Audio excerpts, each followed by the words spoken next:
vabim spoštovano kolegico, znanstveno sodelavko na Študijskem centru za narodno spravo, dr. Paulino Bobič, Dolenko, strokovnjakinjo za Prvo svetovno vojno, iz tega, ki je doktorirala, zdaj se je vrgla bolj na Drugo svetovno vojno, lani uredila in izdala letno monografijo o Dolenjski in Beli krajini med Drugo svetovno vojno. Danes nam bo spregovorila o nekoliko zamolčani, odmaknjeni zgodbi in sicer nam bo predstavila usodo skrivačev ob koncu oziroma po koncu Druge svetovne vojne. Paulina, beseda je tvoja. Najlepša hvala za to predstavitev. Rada bi povedala, da gre predvsem za zgodbo o rešilcih, ki so postali skrivači in seveda tudi ostalih skrivačih, ki so bili preganjeni tam leta 1945 in še čez. Potem, ko se je maj leta 1945 prevesil v junij, se je v zbirnih partizanskih taboriščih, kamor so s kolodvorov pripadniki OZNE dovažali tisočere iz Vetrinja vrnjene domobrance s civilisti, poslano v Slovenijo, namesto v Italijo, zaprte v živinskih vagonih, zabitih in zvezanih žico, bohotila povsem gotova zavest konca. Po besedah preživelih so že takrat, ko so Angleži posamezne skupine domobrancev predali partizanom na železniški postaji v Pliberku in jih zapahnili v vagone, še prej pa jim odzeli osebne dokumente, vrnjenci vedeli vse. V vagonih so utihnili, kakor da ni nikjer nikogar, ter pričeli uničevati svoje legitimacije in ure, ki so jih nekateri spuščali z vlaka skozi razpoke v podu. Merjenje časa je postala bolj kot kdajkoli prej očitna dragocenost. Partizani so si od transportirancev ure prisvajali z grožnjo, da bo vsak, ki je ne bo oddal, na mestu ustreljen. Dragoceni so tudi zapisi in pričevanja očividcev, rešencev ali skrivačev, ki so nam ostali o grozodejstvih, ki so sledile svobodi. Pot vrnjenih domobrancev iz Pliberka do prvih postaj od Dravograda proti Celju je bila podobna tisti, ki so jo prestali domobranci, predani partizanov pred karavanškim prehodom na Podroščici. Tako na eni, kot na drugi poti je vrnjence pričakalo partizansko psovanje, suvanje, pretepanje, ropanje. Točke brutalnega konca so se za tiste, ki so prispeli iz Podroščice, začele vrstiti od Jesenic do Kranja, zgostile v Ječi na Škofjeloškem gradu, taborišču v Škofovih zahodih v Šentvidu nad Ljubljano, Kočevju in slednjič v oddaljenih in skritih breznih Kočevskega roga. Prisotnost smrti je imela na Teharjah in na drugih podobnih mestih nečloveškega mučenja, skozi katera so morali vrnjenci, svoj von. Vsi, ki so ta prostor doživeli, so se tega spominjali takole. Sestavljen je bil iz prahu in blata, iz žeje, lakote in spet žeje, iz upitja, groženj in kletov, iz nemoči in popolne zapuščenosti. Te stvari z vonjem ponavadi nimajo ničesar opraviti.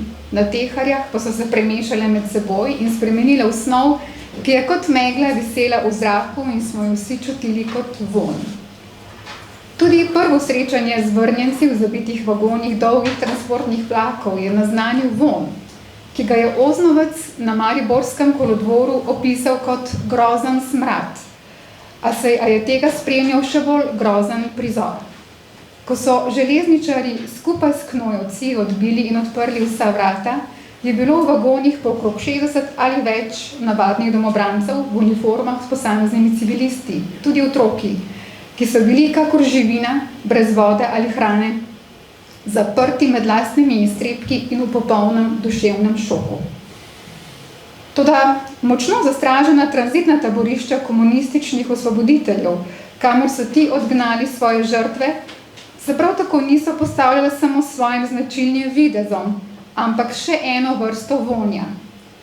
Smrad, ki se je širil od barak zaporniki, je oznovskega preganjalca, ki je izkustvo popisal, spominjal na italijanske fašistične zapore v Gorici, v Trstu in v Rimu, pa na nemške nacistične ječe v Šmartnem pri Slovenj in v Reichenburgu. Vklenjenost v obroč taborišč je žrtve zavedno ločilo od sveta neposvečenih v mehanizme hudodelstva. Mitraljezna stražarska gnezda, žične pregraje med posameznimi barakami v Teharjah, rudimentarno zaslišanje žrtev o osebnih podatkih, datumu vstopa v domobranstvo, krajih bojevanja in doseženih činih, nato selekcija v 3 skupine, glede na mladoletnost in čas vstopa v domobranstvo, to je A, B in C, od katerih je bila zadnja skupina mož z najdaljšim stažem v protirevolucionarnih vojaških enotah tudi največja. Ivan Korošec je v svojih spominih na krvave teharske arene in izsušene in stradane do skrajnosti mučene sotrpine skupine C, določene za smrt, zaznal odsotnost vsakršne iluzije preživetja. Kako naj bi se ob vonjanju, poslušanju in gledanju smrti grozljivih oblik kdorkoli skril pred vse mogočnostjo komunistične svobode? Z drugimi besedami, kdo je sploh lahko postal in ostal skrivač? Pred preganjavci, ki so se svojo gosto mrežo sodelavcev zdeli navzoči povsod. Skrivač ni bil le tisti, ki se mu je vsaj za nekaj časa uspelo izmakniti komunističnim oblastnikom, ki so bili v pozno spomladanskih dneh po koncu druge svetovne vojne odločeni izslediti in dokončno izničiti svoje nasprotnike. Skrivači so bili tudi tisti redki rešenci, ki se jim je uspelo izviti iz najožjega obroča smrti v zbirnih taboriščih, odkoder so žrtve, zvezane po parih, brutalno pretepene, zverinsko tepene s korobači ali puškinimi kopiti in z na koncu postreljenimi žrtvami, ti bi morali zavedno obmokniti in izginiti v jamo Kočevskega Roga, Laškega, Hrastnika, Teharjih in mnogih drugih slovenskih krajih sistematičnega masovnega pobijanja. Prav ti so postali pričevalci zamolčanega. Maščevanje je postalo grožnja in program. Tone Seliškar je 26. maja 1945 napovedal, da bodo premagani vsi pomisleki proti maščevalnemu poslanstvu, kajti žrtve morajo biti maščevane. In to tako, da bo to maščevanje seglo do samih najglobljih korenin. Mi ne bomo posekali samo gnilega drevesa, mi bomo tudi njihove korenine izruvali in jih požgali in zemljo, v kateri je raslo tako drevo, bomo 10 klafter globoko prekopali, da ne bo ostalo za takim drevesom niti najmanjše kali. Mi smo zidari novih, svetlih, močnih časov. Naša dejanja so jasna, vsakemu poštenemu človeku razumljiva. Toda, kdo natančno so bili ti sovražniki in odkot so izvajalci črpali motivacijo za brutalno maščevanje nad nekdanjimi vojaškimi in političnimi nasprotniki? Maščevalci so v svojem programu napovedali preustvarjanje človeka, torej novo, celo svetlo stvarnost z nedvoumnim pojmovanjem moči, kar se je zlasti v primeru množičnih pobojev zajetih hrvaških ustašev, domobranov in civilnih beguncev, pa tudi nemških ujetnikov, odločilno prepletalo še z etničnim momentom. Razlogi za takšno radikalno maščevanje nikakor niso bili enoplastni, da se med seboj izrazito prelivali. Toda ne glede na poskuse racionalizacije vzrokov za množične povojne umore, so se ti v primeru etničnega obračunavanja razpršili tako na izvajalce ekstremnega nasilja kot na žrtve. Vprašanje, ki se ob tem izrisuje, je, ali je ekstremno nasilje nad neoboroženimi vojnimi ujetniki, tako vojaki kot civilisti, zares delo maščevanja ali nebrzanega sovraštva. Po Aristotelu je bila analogija za maščevanje kaznovanje. Maščevalec torej kaznuje, ker verjame, da mu je žrtev povzročile krivico. Zato mu z zadano bolečino ali trpljenjem hoče preprečiti, da bi žrtev krivico še kdaj ponovila. Maščevanje, ki so ga maja 1945 napovedali komunistični zmagonosci, pa je bilo mnogo več kot samo to. Izruvati, iztrebiti ali izkoreniniti je v njihovem besednjaku v resnici naznanjalo izničenje izbranega človeka in njegove osebne zgodovine in celo prihodnosti, saj takšno drevo, ki je z perspektive komunističnih besedovalcev bolno, ne sme niti obstati, niti roditi sadu. V aristotelovskem ideariju je bilo ubiti človeka ali mu odvzeti dobro ime, dejanje sovraštva, ki je po svojem namenu neskončno presegalo maščevanje. Vezivo, ki je povezovalo zadošljiv smrad tranzitnih partizanskih taborišč in asociacijo, ki ga je ta v oznovskem funkcionarju sprožil na nacistične in fašistične kraje mučenja, je obstajala v njihovih skupnih poskusih razčlovečenja žrtev. Stigma izdajalca in sovražnika naroda je bila v samem jedru osmišljanja komunističnih likvidacij, katerih namen je bilo čiščenje vseh, ki so se upirali podrejanju komunistične sle po nasilnem rušenju starega in ustvarjanju novega. Zamišljeni sovražnik je po tej likvidatorski logiki moral izgubiti atribute človečnosti, postati stvar in neviden. V svojem medvojnem dnevniku je nemški jud Viktor Klemperer nizal dnevna poročila o nacističnih likvidacijah. Termin likvidacije je natančno razčlenil kot beseda trgovske govorice, vendar je bila kot tujka še za stopnjo bolj hladna od ustreznic v domačem jeziku. Tako kot računovodja likvidira račun, trgovec likvidira svojo trgovino. Če se likvidirajo ljudje, je razmišljal Klemperer, gre prav tako za obračunavanje in dokončno urejanje. Nič drugače kot pri brezosebnem ravnanju s stvarmi. Podobno razvrščanju in likvidaciji stvari se je po Leninovem nauku morala metoda čiščenja razširiti v duhu in telesu celotne družbe. Nasilje se torej hrani zahteva po politični čistosti in prav to revolucionarno nasilje ali lov na iskanje domnevnih izdajalcev v celotni družbi. Uniči vse, ki se zdijo sumljivi. Toda eliminacija lahko učinkovita samo takrat, ko je natančno pripravljena in na to izvršena. Izvajalci se ne zadovoljijo zgolj s tem, da žrtve oropajo, jim odvzamejo dobro ime ali imetje ali kako drugače ponižajo.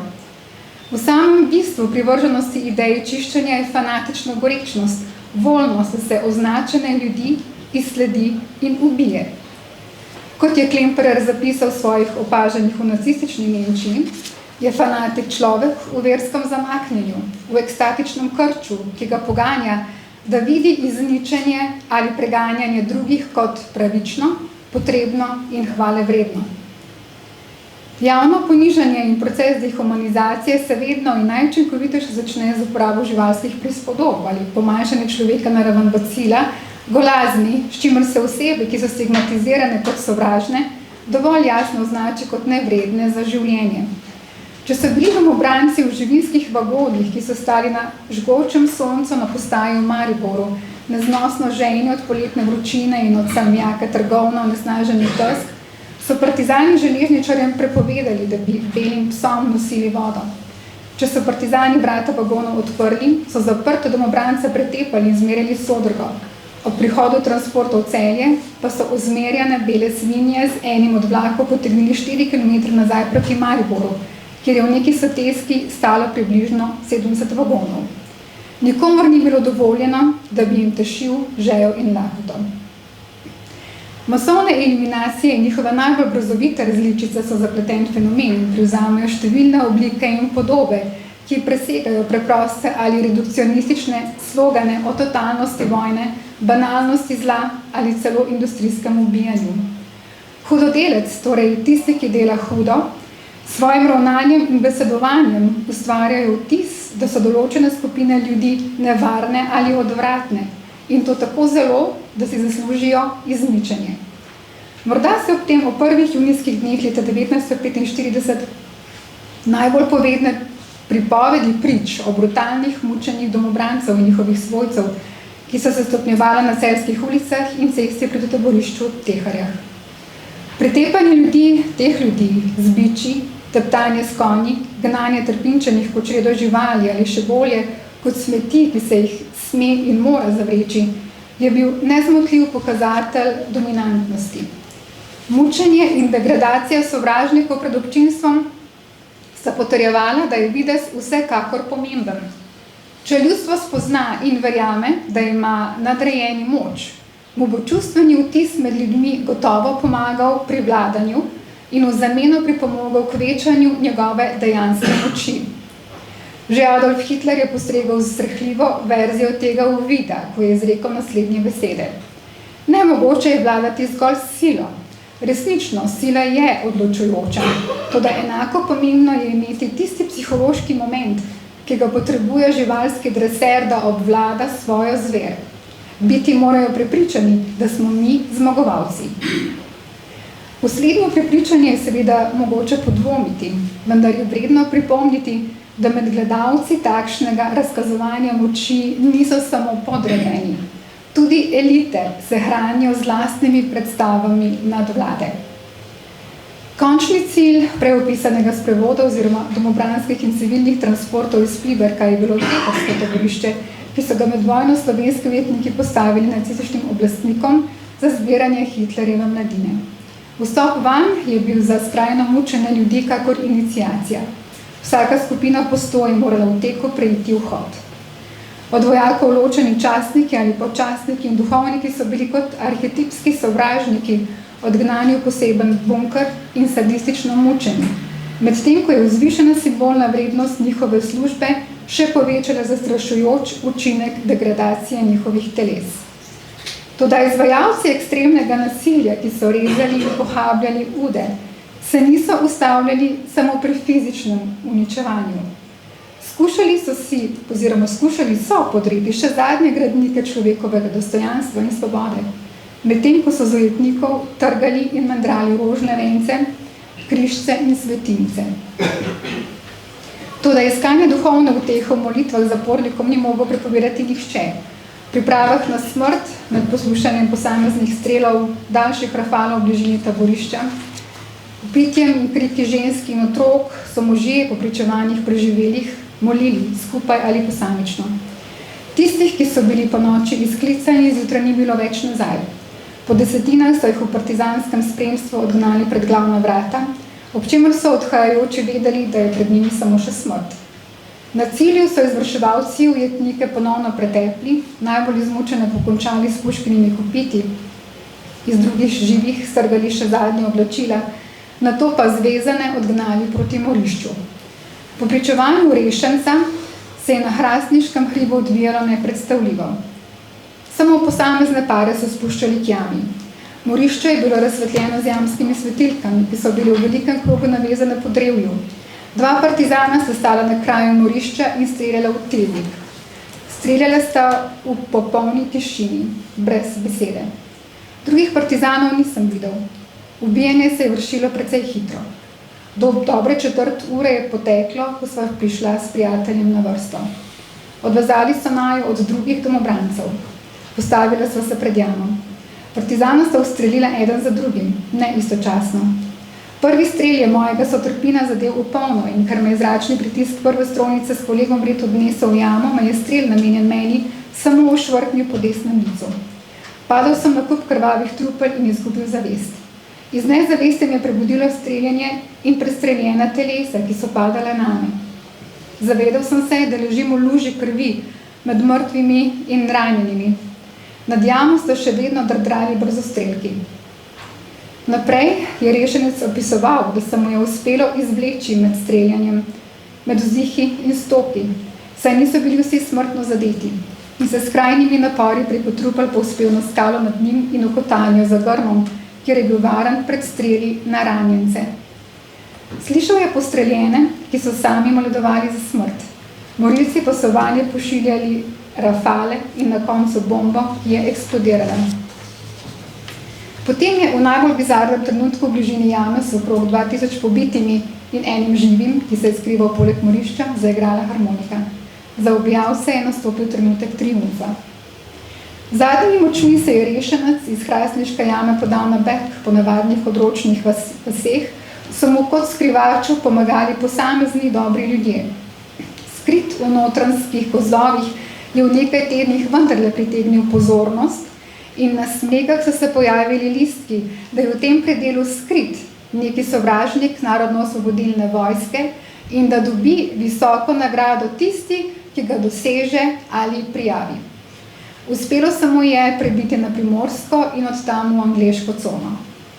Drugim rešencem je uspelo pobegniti še med vlakovnim transportom iz Pliberka proti Velenju in med pešačenjem v smeri tamkajšnje železniške postaje. Eden od teh je zapustil pričevanje o izčrpavajočem begu po samotnih poteh z nevarnimi partizanskimi zasedami in o skrivanju po gozdovih v bližini rojstnega kraja. Partizani so predtem pozaprli vse domobrance, ki se niso umaknili na Koroško. Največ strahu so imeli skrivači pred domačimi terenci, ki so skrbeli za čiščenje terena. 2 iz skupine 11 rešancev iz širše okolice Domžal so izsledili, strahovito mučili in likvidirali. Drugim skrivačem iz iste domžalske skupine pobeglih pri Velenju se je 29. junija 1945 uspelo rešiti čez jugoslovansko mejo na Jezerskem. Skrivače, tudi tiste domobrance, ki se niso umaknili na Koroško in so ostali doma, je povezovala skrajno napeta situacija lova na človeka. Za nekatere vemo, da so se sami javili oblastem, ker so jim obljubili življenje, nekaj so jih pobrali doma. Janez Livk je z 50 let po dogodkih pričeval o pretresljivem povojnem strahu ljudi na Dolenjskem podeželju, natančneje v Šentrupertski dolini, kjer so bili še nekaj let po vojni priča lovu na tiste, ki so si s skrivanjem skušali rešiti življenje. Tiste, ki so jih lovci ali miličniki ujeli, so kot svoj plen ponosno razkazovali, brutalno pretepeni in zvezane žica vsegnali po hribovskih poteh, vsem na očeh. Nihče od ujetih se ni nikoli vrnil. Najbolj sta Janeza Livka pretresla primera Antona Razpeta in Franca Škode, skrivača, za katere je vedel, da se skrivata v bližini njegove domače vasi Hom nad Šentrupertom. Škodo je izdalo neko dekle in ljudje na polju so lahko videli, kako so ga zvezanega in krvavega miličniki vodilo po vaški poti. Ubili so ga nekje pri Šentrupertu, a groba nikoli niso našli. Anton Razpet je kot skrivač hodil v Livkovo hišo po hrano, zato je bil vtis toliko močnejši, ko so zagledali, da po nekaj dneh tudi njega vodijo zvezanega v dolino. Enako pretresljivo je bilo Livkovo srečanje z vojakom in grožnjo, ko je van uperil brzostrelko in zahteval naj pove, kje so skrivači. Kot 10-leten fantič je ostal tiho, čeprav je dobro vedel, kje se skrivajo ljudje, saj so jim celo nosili hrano. Vojak je dečka postavil k znamenju in pripravil, da ga ustreli. Ko se ni ustrašil niti tega, mu je zagrozil z bajonetom. Na podoben način so ustrahovali tudi druge otroke in odrasle ljudi, in v tej vasi konkretno so bili praktično vsi odrasli pozaprti, češ da pomagajo skrivačem. Kljub temu je prevladal molk in v teh hribih nad Šentrupertom so se ljudje skrivali še dolga leta po vojni. Zadnji skrivač se je javil oblastem leta 1960.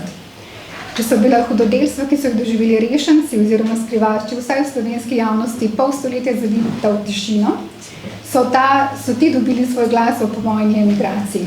Ampak vendar je tudi literatura odstrla možnost za govorico. Pavle Zidar je 1965 svojim romanom Sveti Pavel povedal zgodbo iz povojnih let o preprostih dolenjskih ljudeh, ki so se navadili živeti s skrivnostjo, da med njimi živi skrivač v znameniku Svetega Pavla. Ljudi v tej zgodbi povezuje razočaranje nad novo oblastjo, ki zaničuje kmeta, raznoliko človeških narav in dragega terorja, ki na koncu prisili vaščane, da izdajo skrivača. Pokaže na brezobzirnost lova, pogon na človeka, ki si ne more pomagati. Ob prevlade grobe sile je človek pahnjen na rob biti, a jim biti nič. V imenu prisilno zamolčanih je govorica o Svetem Pavlu spretno pokazala tisto, kar nikoli ne more utihniti in bo slej ko prej našlo pot v najširši izraz dejanskosti. Nizkotnost nasilja, človeka v vsej njegovi razgaljenosti in bedi, vzvišenosti, a tudi pristnosti, ki je edina presega vse delitve. Hvala.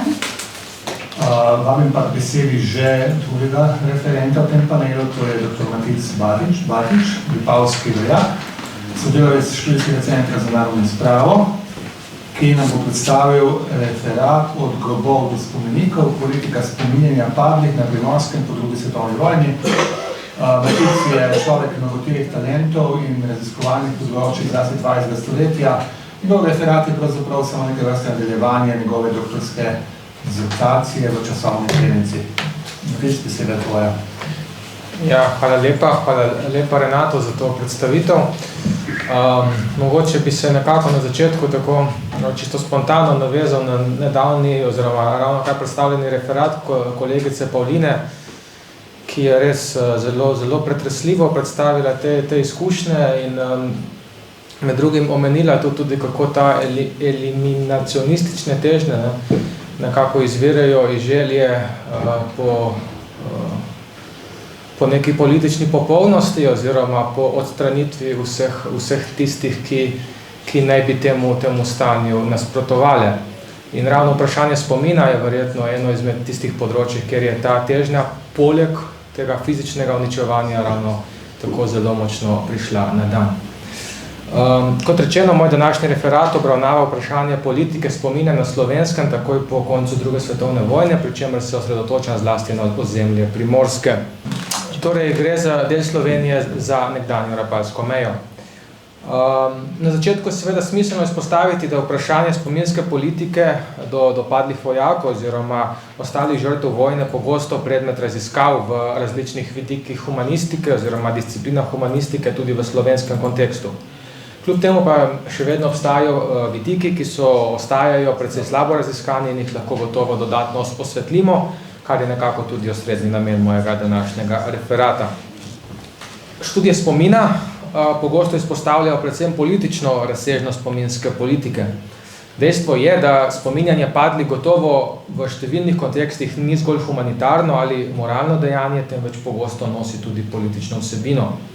Spomini na vojne žrtve so tako v povojnih obdobjih pogosto postali orodje pri oblikovanju kolektivne identitete in legitimizaciji novih političnih razmer ali tudi državnih meja. Sem gotovo sodi tudi povojna Jugoslavija, ker so komunistične oblasti hitro začele izkoriščati simbolni kapital partizanskega boja. Spominska politika je tako postala ključno orodje pri oblikovanju uradne naracije o preteklosti, ne le s spodbujanjem obeleževanja tako imenovanih žrtev na pravi strani, temveč tudi z zavestnim izbrisom neprimernih spominov. A te ugotovitve je potrebno po mojem mnenju še nekoliko dodatno poglobiti. Kot poudarja namreč eden izmed vodilnih strokovnjakov na tem področju, ameriški zgodovinar Jay Winter, ki se sicer ukvarja predvsem z vprašanjem spomina po koncu Prve svetovne vojne, je namreč potrebno upoštevati tudi širšo razsežnost spominjanja. Čeprav je načrtna spominska politika res pogosto služila nacionalističnim ali ostalim političnim ciljem, ne smemo po njegovem mnenju namreč zanemariti niti dejstva, da spomin kljub temu opozarja na izgube in trpljenje, ki jih je povzročila vojna. Kljub politični instrumentalizaciji je spominjanje padlih tako neločljivo povezano tudi z žalovanjem. Za številne je bil pomen spominjanja, citiram, to je Winterjeva izjava, prav toliko eksistencialen kot umetniški ali politični, enako povezan z dejstvi individualne izgube in žalovanja kot z umetniškimi oblikami ali kolektivnimi predstavami, nacionalnimi težnjami in usodami. Konec citata. To Winterjevo ugotovitev pa lahko po mojem mnenju še nekoliko nadgradimo. Ne gre namreč le za različne ravni recepcije spominske politike, temveč tudi za kompleksnost njenega nastajanja, saj se pri tem pogosto prepletajo državni, ideološki, pa tudi lokalni in osebni dejavniki. Namen mojega današnjega referata je zato vsaj skušati nekako odstreti to prepletanje različnih dejavnikov pri spominski politiki na Primorskem. Zlasti skozi analizo prehoda od spontanega žalovanja k nadzorovani ideološko usmerjeni politiki spomina. Pokazal bom oziroma skušal bom pokazati, kako so lokalne pobude postopoma prehajale pod nadzor državne oblasti, ter kako so se skozi spomenike nastajale nove zgodovinske pripovedi, ki še danes vplivajo na odnos do naše preteklosti. Začnimo pa seveda z najbolj očitnim, s prepovedanim spominom. Politika spomina se namreč najprej sooča z vprašanjem, česa se je sploh dovoljeno spominjati. Eden od srednjih elementov povojne jugoslovanske politike zato bil popoln damnacijo memorije padlih pripadnikov nasprotnega tabora. Že 12. junija 1945 je slovensko notranje ministrstvo izdalo uredbo o uničenju vseh grobov in spominskih obeležij vojakov Silosi ter protirevolucionarnih enot. Minister Zoran Polic je pri tem skliceval na ukaz zveznega notranjega ministrstva, ki je bil izdan celo že 18. maja istega leta. Narodno-osvobodilnim odborom je tako bila naložena naloga, citiram, ukreniti vse potrebno, da se takoj odstranijo, zravnajo zemljo, vsa pokopališča, kakor tudi posamezni grobovi okupatorjev in domačih izdajalcev in tako izbriše vsaka sled za njimi. Konec citata. Namen ukaza je bil, spet citiram iz istega dokumenta, čim prej odstraniti vse, kar spominja na fašistično okupacijo v naši deželi in predvsem čim prej odstraniti sledove okupatorskih zločincev in domačih izdajalcev. Konec citata. Uresničevanje ukaza pa je bilo očitno precej pomanjkljivo, saj je avgusta naslednjega leta zvezno ministrstvo znova opozorilo na potrebo po odstranitvi teh grobov. Ukaz je na to ponovno spet ponovilo slovensko notranje ministrstvo, ki je pri tem celo potožilo, da, citiram, se v tej smeri pri nas ni mnogo izvršilo in dodalo, spet citat, svojci izdajalcev z vso demokrasijo njihove grobove in s tem manifestirajo izdajalsko pripadnost in svoje reakcionalno mišljenje. Konec citata. Navodila ne razkrivajo, kje naj bi se tovrstne komemoracije dogajale, a izražajo jasno zaskrbljenost oblasti, da bi lahko imele te napačne oblike spominjanja neželen učinek na prebivalstvo. Zato je bila odstranitvi grobov dodana tudi politična priprava. Ljudem je bilo potrebno pojasniti, da so tovrstni grobovi žalitev za svojce partizanskih padlih, ki pogosto še niso imeli urejenih grobov ali so bili ubiti v taboriščih. Očitno ljudstvo v zvezi s tem ni bilo dovolj izobraženo, oziroma ta interpretacija med ljudmi ni bila prisotna, zato jo je bilo potrebno ustvariti. V ozadju vsega je bila težnja po sistematičnem izbrisu nasprotnikov nove oblasti iz kolektivnega spomina, v skladu s težnjo po izgradnji nove družbe in novega človeka. Ukazi so zato zahtevali energično in dosledno izvajanje. V zbirni dokumentaciji ministrstva žal ohranili le nekaj konkretnih poročil. Tako na primer okraj Rakek januarja 1947 poroča, da so odstranili vse fašistične grobove, razen tistih v Rovtah in Hotedršici, kjer je poseh preprečilo sneženje. Pri akciji so sodelovali mladinci in druge organizacije. Poročilo nadalje obljublja, da bodo te še preostale grobove odstranili takoj, ko bo mogoče. Kot rečeno, gre zgolj za en primer, za natančnejšo nekako razumevanje oziroma predstavitev tega dogajanja, pa bodo potrebne še dodatne raziskave. Torej, premaknimo se pa zdaj pa še k, recimo temu, drugemu polu spominske politike. Namreč, če je bilo uničevanje napačnih grobov eden izmed izrazov povojne politike spomina, je bil njegov, kako bi rekel, nasprotni pol, oziroma druga stran kovanca, uradno spominjanje padlih partizanov in ostalih na partizanski strani. Že junija 1945 je tako notranje ministrstvo izdalo okrožnico o potrebi po ureditvi številnih neurejenih partizanskih grobov. Kritiziralo je tudi prakso prekopov v skupne grobnice brez soglasja svojcev ter določilo, da naj oblasti svojcem nudijo vso potrebno pomoč pri prekopu padlih. Kljub temu pa so bili v prvih povojnih letih pokopi in urejanje grobov pogosto v domeni sorodnikov, vaščanov in nekdanjih soborcev. Sklepamo lahko, da je njihovo angažma v tej smeri v veliki meri izhajal iz potrebe po soočenju z izgubo, ne pa toliko iz ideoloških pobud. Dosedanje raziskave kažejo, da so pri tem pogosto sodelovale celotne vaške skupnosti, tukaj govorim seveda, kot rečeno, predvsem o razmerah na Primorskem, v prvih letih pa praviloma tudi duhovščina oziroma lokalni župniki. Ključno vlogo so imeli tudi nekdanji borci, ki so organizirali komemoracije in sodelovali pri postavitvi prvih partizanskih spomenikov. Vprašanje prvih spomenikov sploh predstavlja najočitnejši primer večinoma spontanih oblik spominjanja v prvih povojnih mesecih in letih. Spomenike običajno namreč povezujemo z izraženjem politične moči in legitimacijo obstoječih sistemov. Ti objekti res služijo nekako reifikacijo oziroma udejanjenju določenih dogodkov ali osebnosti in s tem kristalizirajo ter usmerjajo kolektivni spomin določene skupnosti. V povojni Jugoslaviji so gotovo partizanski spomeniki svojo navezavo na odporniško gibanje, ki je predstavljalo srednjo referenco povojne državne ideologije, aktivno oblikovali kolektivni spomin in krepili prevladujoče zgodovinske pripovedi. Vendar pa je bila gradnja teh spomenikov zlasti v prvih povojnih letih pogosto precej bolj neformalna in decentralizirana, kot bi lahko morda pričakovali. Pogosto so jih postavljali na spodbudo lokalnih prebivalcev ali celotnih vaških skupnosti, kar nakazuje na veliko vlogo te tako imenovane vloge od spoda, kot temu rečemo, in torej niso bili izključno rezultat nekega državnega oziroma partijskega načrtovanja.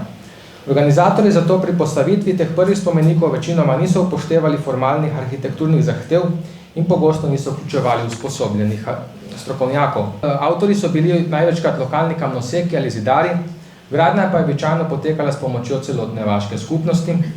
Posledično so bili ti spomeniki največkrat zelo preproste strukture, zasnovane v obliki piramide ali stiliziranega triglava. Na spomenikih so praviloma nameščene plošče z imeni padlih, osrednji simbol je partizanska rdeča zvezda. A v nekaterih primerih so tem spomenikom recimo dodali, tukaj še en primer, so recimo tem spomenikom dodali tudi krščanski križ, kot recimo na spomeniku v Ricmanja, ki ga lahko vidite na prosojnici. Poleg tega je, kot rečeno, potrebno upoštevati tudi to, da so pri se pravi teh postavitvi prvih spomenikov in prekopih padlih običajno sodelovali tudi vaški duhovniki. Glede vloge duhovščine je tukaj seveda potrebno upoštevati zgodovinski kontekst. Govorimo o ozemlju Primorske, ker je v tistem času pač mednarodno pravno gledano seveda še ni bila del Jugoslavije. In je seveda zato tudi partija tukaj dopuščala nekoliko več recimo temu svobode na tem področju, ker je pač želela ustvariti kar največjo podporo tej svoji politiki. Torej, če nekako sklenem, glede teh prvih spomenikov, lahko rečem, da je bil obseg tovrstne spomeniške gradnje kar precejšen. Zgolj v prvih 2 povojnih letih je bilo v coni A in B Julijske krajine postavljenih 24 novih spomenikov. Obenem pa so številne komemoracije in prekopi padlih postopoma pridobivali tudi zelo izrazito politično razsežnost. Te slovesnosti niso izražale primarno pietete, temveč so postajale pomembna sredstva politične mobilizacije, pogosto prežete s simboliko komunističnega gibanja in jasno povezavo z bojem za nove državne meje. Tako je bil denimo konec novembra 1945 izveden prekop 114 padlih slovenskih in italijanskih partizanov na Goriško pokopališče. Slovesnost je sicer, kot rečeno, vključevala tudi verski del, torej mašo in molitve za padle, a se je zaključila za množično manifestacijo na osrednjem Goriškem trgu. Glavni govornik, znani Garibaldine, Giovanni Padovan Vani, je ob koncu svojega govora poudaril politično noto dogodka. Citiram: "Z teh krst se dviga glas, kako smo bili zmožni streti nemško in fašistično zatiralsko svojat, tako bomo znali zdrobiti glavo današnje umazane in protiljudske reakcije." Konec citata. Celotna manifestacija tako torej nosila jasno politično sporočilnost, še posebej glede poudarjanja slovensko-italijanskega bratstva v okviru komunistične ideologije. Še očitneje se politična instrumentalizacija spomina pokazala v tistih komemoracijah, ker v ospredju niso bili običajni padli borci, temveč skrbno izbrani posamezniki oziroma posamezniki s posebnim simbolnim pomenom. Ena takšnih je bila množična komemoracija v Bazovici, organizirana septembra leta 1945, na kateri so se organizirano zbrali predstavniki oziroma delegacije iz vse Jugoslavije. Čeprav se je komemoracija nanašala na nekomunistični protifašistični odpor, je bila ta zgodovina reinterpretirana kot predhodnica partizanskega boja. Popoldanski del dogodka je poleg tega jasno razkril njegovo politično dimenzijo, saj se je preobrazil v jasno politično demonstracijo s sporočilom Pariški mirovni konferenci. Osrednji govornik Branko Babič je opozoril, da bi avtonomna Julijska krajina služila zgolj interesom imperialističnih sil, njegovemu govoru pa je sledil nastop znanega Titovega generala Peka Dapčeviča, ki ga množica večkrat prekinila za vzkliki Tito in Jugoslavija. Med tovrstnimi dogodki velja za konec izpostaviti vsaj še prekop posmrtnih ostankov Janka Premrla Vojka, enega najbolj izpostavljenih primorskih partizanov pred kapitulacijo Italije. Vojko, ki je padel 22. februarja 1943 v spopadu na Idrijskem, je zaradi svoje mladosti in karizme že med vojno postal nekakšen simbol odpora na Primorskem. Po njem so bile poimenovane številne partizanske enote, že marca leta 1943 pa je bil razglašen za narodnega heroja, kar je bilo nato potrjeno na drugem zasedanju Avnoja. Jeseni 1945 so nato njegove posmrtne ostanke prekopali in jih prenesli na pokopališče v Ajdovščini, 21. februarja leta 1946 pa so jih nato v slovesnem sprevodu položili v grob v njegovi rojstni vasi, tedaj je bil to še Šentvit, v Vipavski dolini, danes seveda pod Nanost. Ob tej priložnosti je bila na šolskem poslopju odkrita tudi njegova spominska plošča, ki jo lahko vidite, in jo je svečano odkril France Belk, znani pisatelj. Proslava je vključevala številne vidne predstavnike vodilnih partizanskih oziroma parojugoslovanskih organizacij v tedanji julijski krajini in se je zaključila s petjem himne Hej Slovani. Po prvih povojnih letih so poleg tega komunistična partija in njene pomožne organizacije začele igrati vse bolj pomembno vlogo tudi pri gradnji spomenikov. Najpomembnejša organizacija na tem področju je bila Zveza borcev narodno-osvobodilnega boja Slovenije, ki je leta 1948 začela postopoma ustanavljati tudi svoje lokalne oziroma krajevne odbore. Od takrat se je število postavljenih spomenikov začelo hitro povečevati, saj je Zveza borcev prevzela, kot rečeno, vodilno vlogo v tem procesu. Zveza borcev je v skladu s svojo aktivno vlogo ustanovila tudi posebno strokovno komisijo, katera naloga je bila pregledovati in potrjevati predlagane spomeniške projekte. Poleg tega je zveza izdala tudi pravilnik, ki je določal, da morajo krajevne organizacije pred začetkom gradnje spomenika najti strokovnjaka za oblikovanje.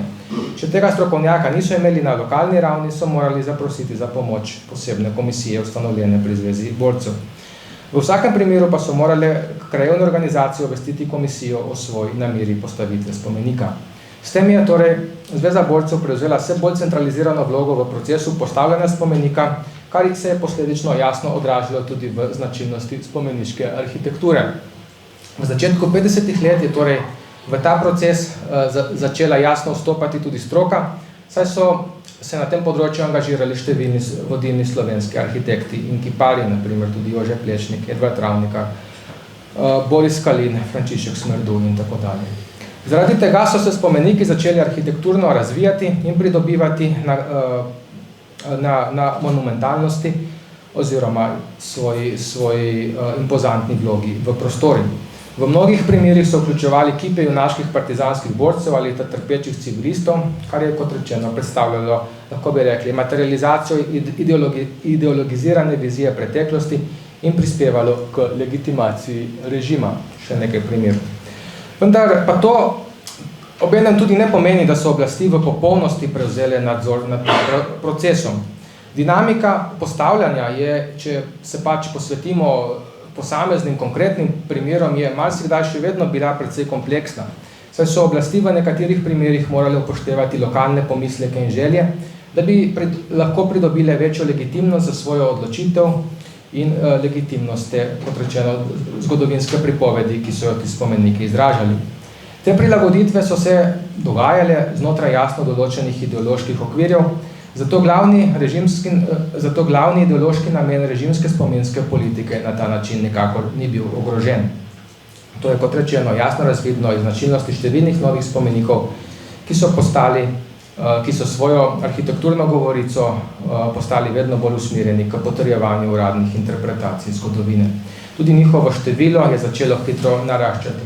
Kot rečeno, do leta 1958 je na Primorskem po popisu stalo že 173. Tudi to število pa je konec koncev samo po sebi pogledno. Hvala lepa za vašo pozornost. Vabim še zadnjo referentko k tem delu, v tem našem panelu. Zgodnjem popoldanskem in sicer je z nami profesor Petra Gradovec, sodelavka nove moči Študijskega centra za narodno spravo, štajerska študijska rojakinja, ki odlično kombinira tako zgodovino kot svojo strast do glasbe. In sicer nam bo predstavila referat z zanimivim in povednim naslovom od zmagoslavnega speva do begunskega šepeta. Pod naslov slovenske pesmi kot nosilke narodne identitete v prelomnem letu 1945. Petra, beseda tvoja. Renato, najlepša hvala za ta nagovor. Druga svetovna vojna je s svojo brutalnostjo in totalnostjo pustila globok pečat na evropskem prostoru ter zaznamovala tudi umetnost in kulturo. Med drugim je vplivala na glasbo, ki je v tem času vse izraziteje postajala nosilka narodne identitete. V tem kontekstu se je okrepila njena zmožnost, da prek narodnih elementov in pripovednih struktur posredno spregovori o narodu ter reflektira njegove prelomne zgodovinske izkušnje. Čeprav je leto 1945 pomenilo vrhunec politično-ideološke razdeljenosti na Slovenskem, se je ta razkol, oblikovan med vojno, jasno odražal tudi v pesemski ustvarjalnosti. Kljub nasprotujočim si političnim usmeritvam pa je bilo obema stranema skupno prizadevanje za ohranitev slovenske kulture in jezika. V spodbujanju kulturnega delovanja v slovenskem jeziku sta namreč prepoznali sredstvo za utrjevanje slovenske narodne identitete. K temu lahko dodam besede dr. Julija Savelija, zapisane v njegovih dnevniških zapiskih iz leta 1945. Citiram: "Vzemite narodu jezik in kulturo, iztrgajte mu iz srca vero in uničil ga boš na veke. Tega so se zavedali vsi naši narodni nasprotniki, a vse te dobrine so bile le preveč zasidrane v Slovencih, zato niso uspeli." Konec citata. Erik Hobsbawm poudarja, da je narod smiselno preučevati z vidika vsakdanjih praks in izkušenj posameznikov, torej z analizo od spodaj navzgor. V tem okviru se kot posebej ustrezen izkaže pristop osredinjen na analizo pesmi, ki so se znotraj naroda prepevale ali se še vedno prepevajo, saj razkrivajo procese identifikacije posameznikov s pripadnostjo narodu. Na pomen petja kot dejavnika narodne identifikacije opozarja tudi Marjeta Pisk, ki poudarja, da ima petje lahko pomembno vlogo pri oblikovanju občutka pripadnosti. Takšno razumevanje sledi že misli Johana Gottfrieda Herderja, da so ljudje skozi petje izražali in prenašali svoje zgodbe. Glasbe ne moramo obravnavati kot neposreden izraz narodne identitete, prav tako narodna identiteta ne določa glasbe na enoznačen ali determiniran način. Razmerje med njima je kompleksno in večplastno, saj nastaja skozi procese artikulacije, ustvarjanja pomenov ter nenehnega prilagajanja in reinterpretacije. Gre za dinamično soodvisnost, ki je vselej vpeta v konkretne družbene, politične in kulturne okoliščine. V obdobju druge svetovne vojne, zlasti leta 1945, so ti vplivi postali izrazitejši, saj je glasba pogosto služila kot sredstvo izražanja. V nadaljevanju bomo zato predstavili nekaj izbranih primerov iz partizanskih in domobranskih pesmaric ter skozi njihovo analizo osvetlili različne pomene, ki jih pesem prevzema v danem zgodovinskem trenutku, od utrjevanja narodne pripadnosti do služenja propagandnim ciljem posamezne strani. Na strani narodno-osvobodilnega gibanja je bila glasbena dejavnost organizirana in vsebinsko usmerjena, saj je predstavljala pomemben del širšega propagandnega delovanja. Zaradi svojega čustvenega učinka je pesem postala učinkovito sredstvo za širjenje idej. Čeprav so se partizanske pesmi sprva širile predvsem ustno in ohranjale značilnosti ljudskega izročila, je bilo zanimanje za pesmarice veliko, kar je prispevalo k njihovi razširjenosti. Prva zbirka z naslovom Slovenske partizanske pesmi je išla že leta 1942. Sledile so jih druge, kot denimo Pesmi za mladenke, Fribo se dela dan in Za pojmo. V pesmih tako ljudskega kot avtorskega izvora najdemo elemente propagandnega nagovora ter izraz narodne pripadnosti. Pesmi pa niso bile le edina kulturna oblika, ki je med okupacijo prispevala k ohranjanju jezika in identitete. Kultura je delovala širše kot sredstvo političnega in idejnega boja, partizanske pesmi pa so postale njen prepoznaven simbol. Ti procesi so svoj vrhunec dosegli leta 1945, ko so se kulturni, politični in ideološki vidiki slovenskega odporništva najmočneje prepletli z vprašanji povojne prihodnosti. V okviru obravnavanega nabora partizanskih pesmaric sta bili dve izdani prav v prelomnem letu 1945, in sicer Za pojmo, zbirka partizanskih pesmi in partizanske pesmi. V obeh pesmaricah je opaziti večjo prisotnost pesmi, ki presegajo zgolj nacionalni okvir. Posebno pozornost vzbudi vključitev himen zavezniških sil, od sovjetske, angleške, ameriške, francoske, pa vse do Hej Slovani, ki je kasneje postala nova jugoslovanska himna. Takšna simbolna prisotnost zaveznikov s poudarkom najprej na Sovjetski zvezi odraža tedanjo politično usmeritev jugoslovanskega odporniškega gibanja. Zanimiv je tudi položaj neuradne himne Slovencev v nekdanji jugoslovanski kraljevini. Naprej Zastava slave, ki uvodoma nastopa v pesmarici partizanske pesmi. Ta pesem je bila sicer pogosto vključena že v starejše partizanske pesmarice, a je po vojni postopoma izginila iz javne rabe. Leta 1945 pa njena prisotnost kaže na prehodno obdobje, kjer zasledimo še zmeraj preplet različnih simbolnih pomenov v pesemskih repertoarjih. Izpostaviti velja tudi pesem Hej brigade Mateja Bora, ki je zavzemala pomembno mesto v partizanskih pesmaricah in omogoča vpogled v idejne poudarke posameznih izdaj. V pesmarici Zapojmo se nahaja različica, citiram, Hej brigade hitite, razpodite, zatrite požigalce slovenskih domov, ki se je kasneje uveljavila kot splošno znana in pogosto izvajana različica besedila. Ta ohranja bolj univerzalen ton in gradi identifikacijo s slovenskim prostorom preko obrambne drže. Narodno-identifikacijski poudarek je v letu 1945 še posebej pomemben, saj kaže na kontinuiteto slovenstva kot pomembnega referenčnega okvira tudi ob oblikovanju nove politične prihodnosti. V pesmarici partizanske pesmi pa zasledimo drugačno različico, citiram, Hej brigade hitite, razpodite, požgite gnezda belih podgan črnih psov. Konec citata, ki kaže na zaostritev retorike in bolj neposredno politično propagando.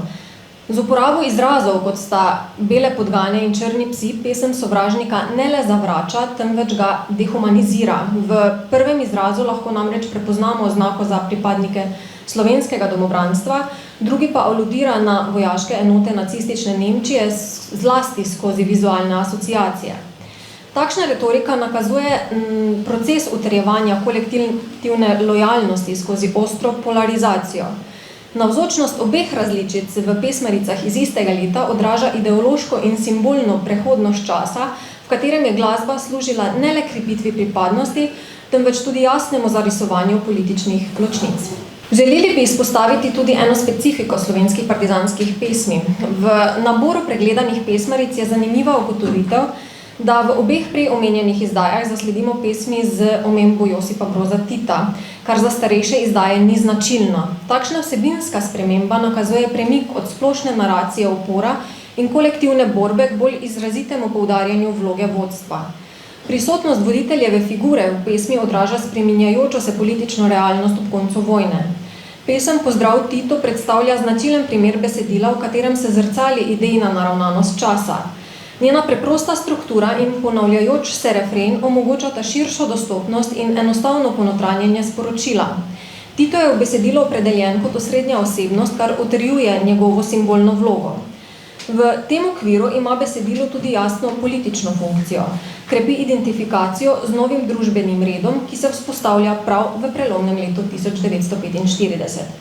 To ugotavlja tudi Ana Hoffman, ki opozarja, da so bile slovenske partizanske pesmi med vojno izraziteje osredotočene na nacionalne slovenske vsebine, medtem ko sta bili tematika Tita in Jugoslavije v spredju predvsem pri drugih jugoslovanskih narodih.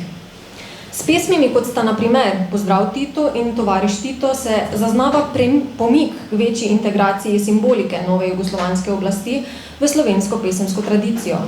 To kaže na postopno prevzemanje širšega političnega diskurza, v katerem pesem postane sredstvo izgradnje ne le nacionalne, temveč tudi nadnacionalne jugoslovanske kolektivne pripadnosti. Partizanske pesmi so bile pomemben del oblikovanja kolektivnega spomina in politične legitimnosti nove povojne države. Kljub spremembam političnih razmer in izzivom, s katerimi se je slovenska družba soočala v kasnejših desetletjih, so partizanske pesmi še vedno prisotne v slovenskem kulturnem prostoru. Ohranjajo jih različni zbori, kot so na primer Partizanski zbor Ljubljana, Partizanski zbor Pinko Tomažič iz Trsta, Ženski pevski zbor Kombinat in Moški pevski zbor Slava Klavora Maribor. Maja preteklo leto je bilo tudi prepevanje partizanskih pesmi vključeno v register nesnovne kulturne dediščine. Na drugi strani, tako imenovani strani tradicionalnih meščanskih strank, je slovenska kultura in znotraj nje glasba prav tako predstavljala pomembno sredstvo izražanja narodne identitete. V tem okvirju so tudi slovenske pesmi prevzemale simbolno funkcijo utrjevanja pripadnosti slovenskemu prostoru in zgodovinski kontinuiteti. Takšno razumevanje vloge glasbe potrjuje tudi zapis iz predgovora pesmarice Domobranci pojemo iz leta 1944, kjer beremo, citiram, Narodna pesem je duša naše domovine, konec citata. Pomemben vir za razumevanje te naravnanosti je tudi repertoar pesmi, vključenih v ohranjene pesmarice. V njih prevladujejo slovenske ljudske pesmi, kot so Oj ta vojaški boben, Kaj maramo mi, Regiment po cesti gre in podobno. Med avtorskimi pesmimi pa se pogosto pojavljajo naprej Zastava slave, Moja domovina oziroma Oče mati, Domobranska in druge. Ljudska besedila so bila pogosto ohranjena v izvorni obliki in imajo manj izrazito propagandno funkcijo. To pa ne velja za avtorske pesmi, v katerih je politično sporočilo bolj neposredno izraženo. Na strani tradicionalnih meščanskih strank se je glasbena dejavnost začela bolj načrtno razvijati šele po ustanovitvi slovenskega domobranstva. Od takrat lahko govorimo o pojavu tako imenovane domobranske glasbe in pesmi. O petju v domobranskih vrstah je sicer ohranjenih zelo malo virov, saj so bile do zdaj opravljene zgolj priložnostne raziskave. Pesmarice med domobranci niso bile tako razširjene, pesmi so se večinoma prepevale po spominu, zato je bil nabor pesmi sestavljen predvsem iz starejših ljudskih in vojaških pesmi ter takšnih, ki so si jih pevci zlahka zapomnili. Kljub temu pa so bile med letoma 1943 in 1945 na tradicionalni strani izdane vsaj 4 pesmarice, ki so se ohranile, in sicer Domobranci pojemo, Slovenske narodne pesmi 1, Pesem mladine in Narodne in domobranske pesmi. Pesem Fantič sem star šele 18 let je ena izmed redkih slovenskih ljudskih pesmi, ki jo najdemo tako v domobranskih kot v partizanskih pesmaricah, vendar z vsebinsko različno poudarjenimi različicami. V pesmarici Narodne in domobranske pesmi je zapisana različica z verzom, citiram, Narod me hoče k vojakom imet, ki predstavlja jasno navezavo na narodni diskurs in identifikacijo s slovensko skupnostjo. Pesem v tej obliki vzpostavlja podobo posameznika, ki vojaško dolžnost opravlja kot odgovor na klic naroda, kar je mogoče razumeti kot poskus utemeljevanja domobranskega boja znotraj ideje narodne obrambe legitimnosti. Zgodovinsko gledano, njen izvor sega v 19. stoletje. Razširjena pa je bila tudi v času Prve svetovne vojne, ko je v verziji Cesar me hoče k soldatom imet izražala takratne realnosti služenja Habsburški monarhiji, vendar brez jasnih nacionalnih označevalcev. Ravno zato je sprememba verza v domobranski pesmarici izjemno pomenljiva. Narodni element, ki je v prejšnjih različicah manjkal ali bil le posredno navzoč, postane v tej različici poudarjen izraz narodne identifikacije.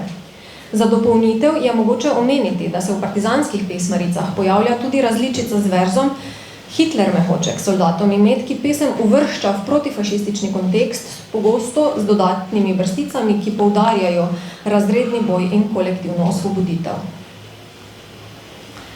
Tudi pesem Leži ravno polje iz prej omenjene pesmarice predstavlja zanimiv primer, saj gre za eno redkih pesmi, v kateri zasledimo izrazito transformacijo besedila.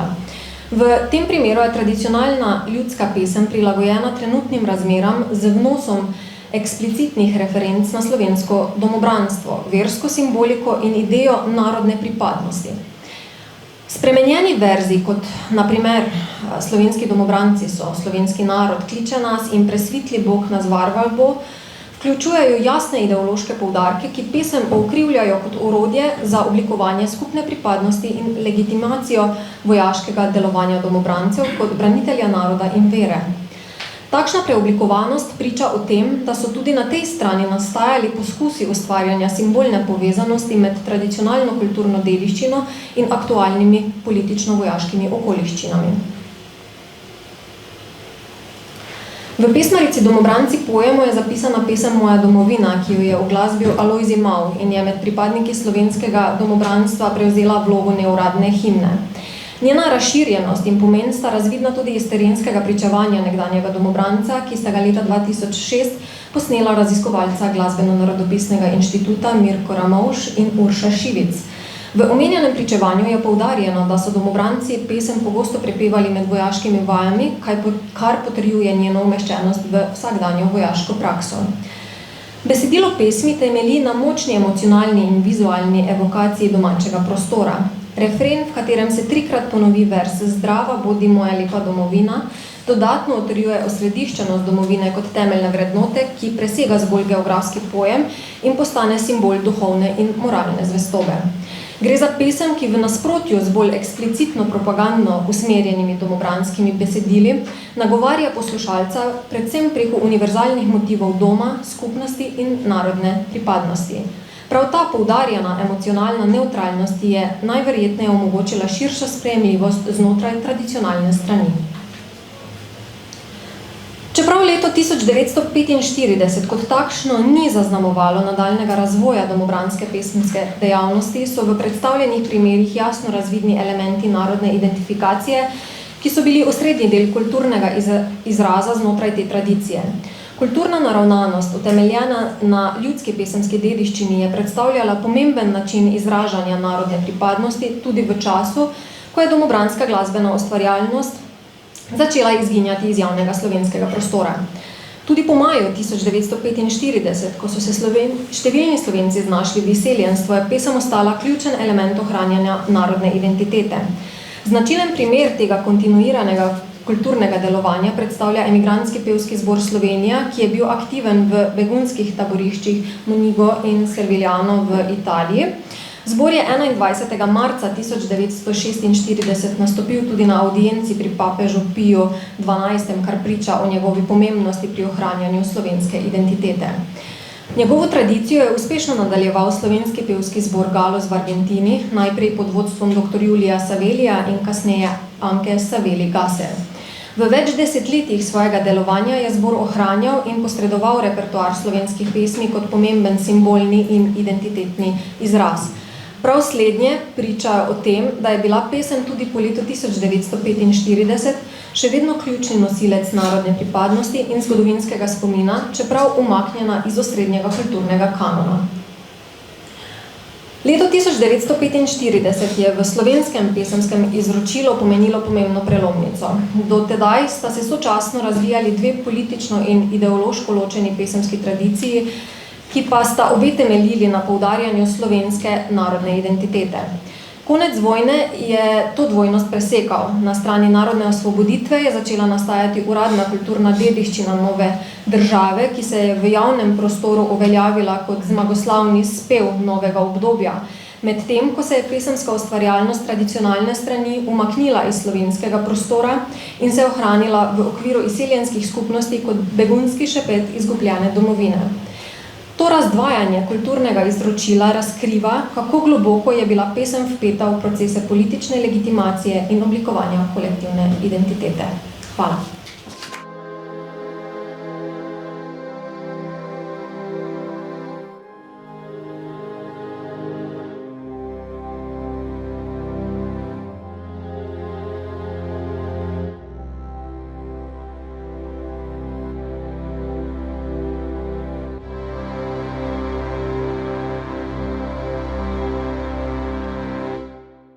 Začenjamo še z zadnjim panelom te konference o 80. obletnici konca druge svetovne vojne na Slovenskem. V zadnjem panelu se bomo posvetili nekaterim vprašanjem, povezani s hudimi kršitvami človekovih pravic ob koncu vojne. Veliko veselje mi je, da lahko napovem prvega govorca v tem panelu, to je izredni profesor dr. Blaž Ivanc. Kot profesor deluje na zdravstveni fakulteti Univerze v Ljubljani, sicer pa je pravnik in nam bo tudi danes spregovoril o vlogi humanitarnega prava v zvezi z ranjenci ob koncu vojne. Dr. Ivanc, izvolite. Lepa hvala. Organizatorju se prisrčno zahvaljujem za vabilo. Namen mojega prispevka je predstaviti izbrane mednarodno pravne obveznosti držav na področju pravnega varstva ranjencev in bolnikov, ki so bili žrtve hudih kršitev mednarodnega humanitarnega prava. Ozemeljsko je prispevek omejen na območje Republike Slovenije. Časovno obdobje, ki ga obravnava, se razteza od konca druge svetovne vojne do današnjih dni, vendar pa obravnava zgolj tiste kršitve, ki so nastale v obdobju 2 do 3 mesecev po koncu vojne. Razprava ima še nekaj drugih omejitev glede kategorije obravnavanih oseb. Najprej se omejuje na skupino ranjencev in bolnikov, ki so bili ob koncu vojne kvalificirani vojni ujetniki in so praviloma bili slovenske narodnosti. Prikaz stanja na slovenskem ozemlju tudi ni izčrpen, ker je omejen obseg raziskave in financiranja, pač ni omogočil izvedbe celovite raziskave. Raziskava se opira na ugotovitve iz monografije Brez milosti, ranjeni, invalidni in bolni povojni ujetniki na Slovenskem, ki jo je uredil pokojni zaslužni profesor Lovro Šturm, skupino soavtorjev. Pomembna omejitev izhaja tudi iz dejstva, da se je raziskava zaključila aprila leta 2000 in ni bila longitudinalne narave. Četrt stoletja po izidu navedene monografije si je mogoče in potrebno zastaviti vprašanje o ravnanju slovenske države z vidika novih zgodovinskih spoznanj, še posebej tistih o hudih kršitvah temeljnih človekovih pravic in svoboščin, ki jih je navedena monografija predstavila. Glavno vprašanje je zato naslednje. Ali in v kakšni meri je Republika Slovenija do sedanjega časa uspela izpolniti nekatere najpomembnejše mednarodne in notranje pravne obveznosti držav na področju pravnega varstva ranjencev in bolnikov z ozirom na prej opisano skupino oziroma kategorijo oseb. Preden začnemo obravnavati vprašanje mednarodno pravnih obveznosti, tako iz časov pred 80 leti, kot tudi sedanjih, bomo poskušali le v grobom opisati nekaj zgodovinskih okoliščin, ki so zaznamovale zapleten položaj ranjencev in bolnikov. Posebna značilnost slovenskih razmer je, da je konec vojne pomenil ustavitev sovražnosti med okupacijskimi silami ter protifašistično in protinacistično koalicijo. Hkrati pa je pomenil tudi ustavitev sovražnosti v okviru državljanskega spopada med revolucionarno in protirevolucionarno stranjo. Šlo je za specifično prepletanje elementov mednarodnega in nemednarodnega spopada.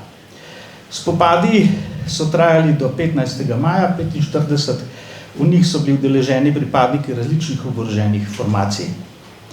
Pridobivanje podatkov o ranjencih, bolnikih in tudi invalidih, ki so ob koncu vojne postali vojni ujetniki, je potekalo na več načinov. Od pogovora s preživelimi osebami, s sorodniki pogrešanih oseb in drugimi pričevalci, pregleda zdravstvene dokumentacije, pregleda različnih vrst arhivskega gradiva in podobno. Že identifikacija zdravstvenih ustanov, v katerih so se osebe nahajale pred koncem vojne, je bila težavna.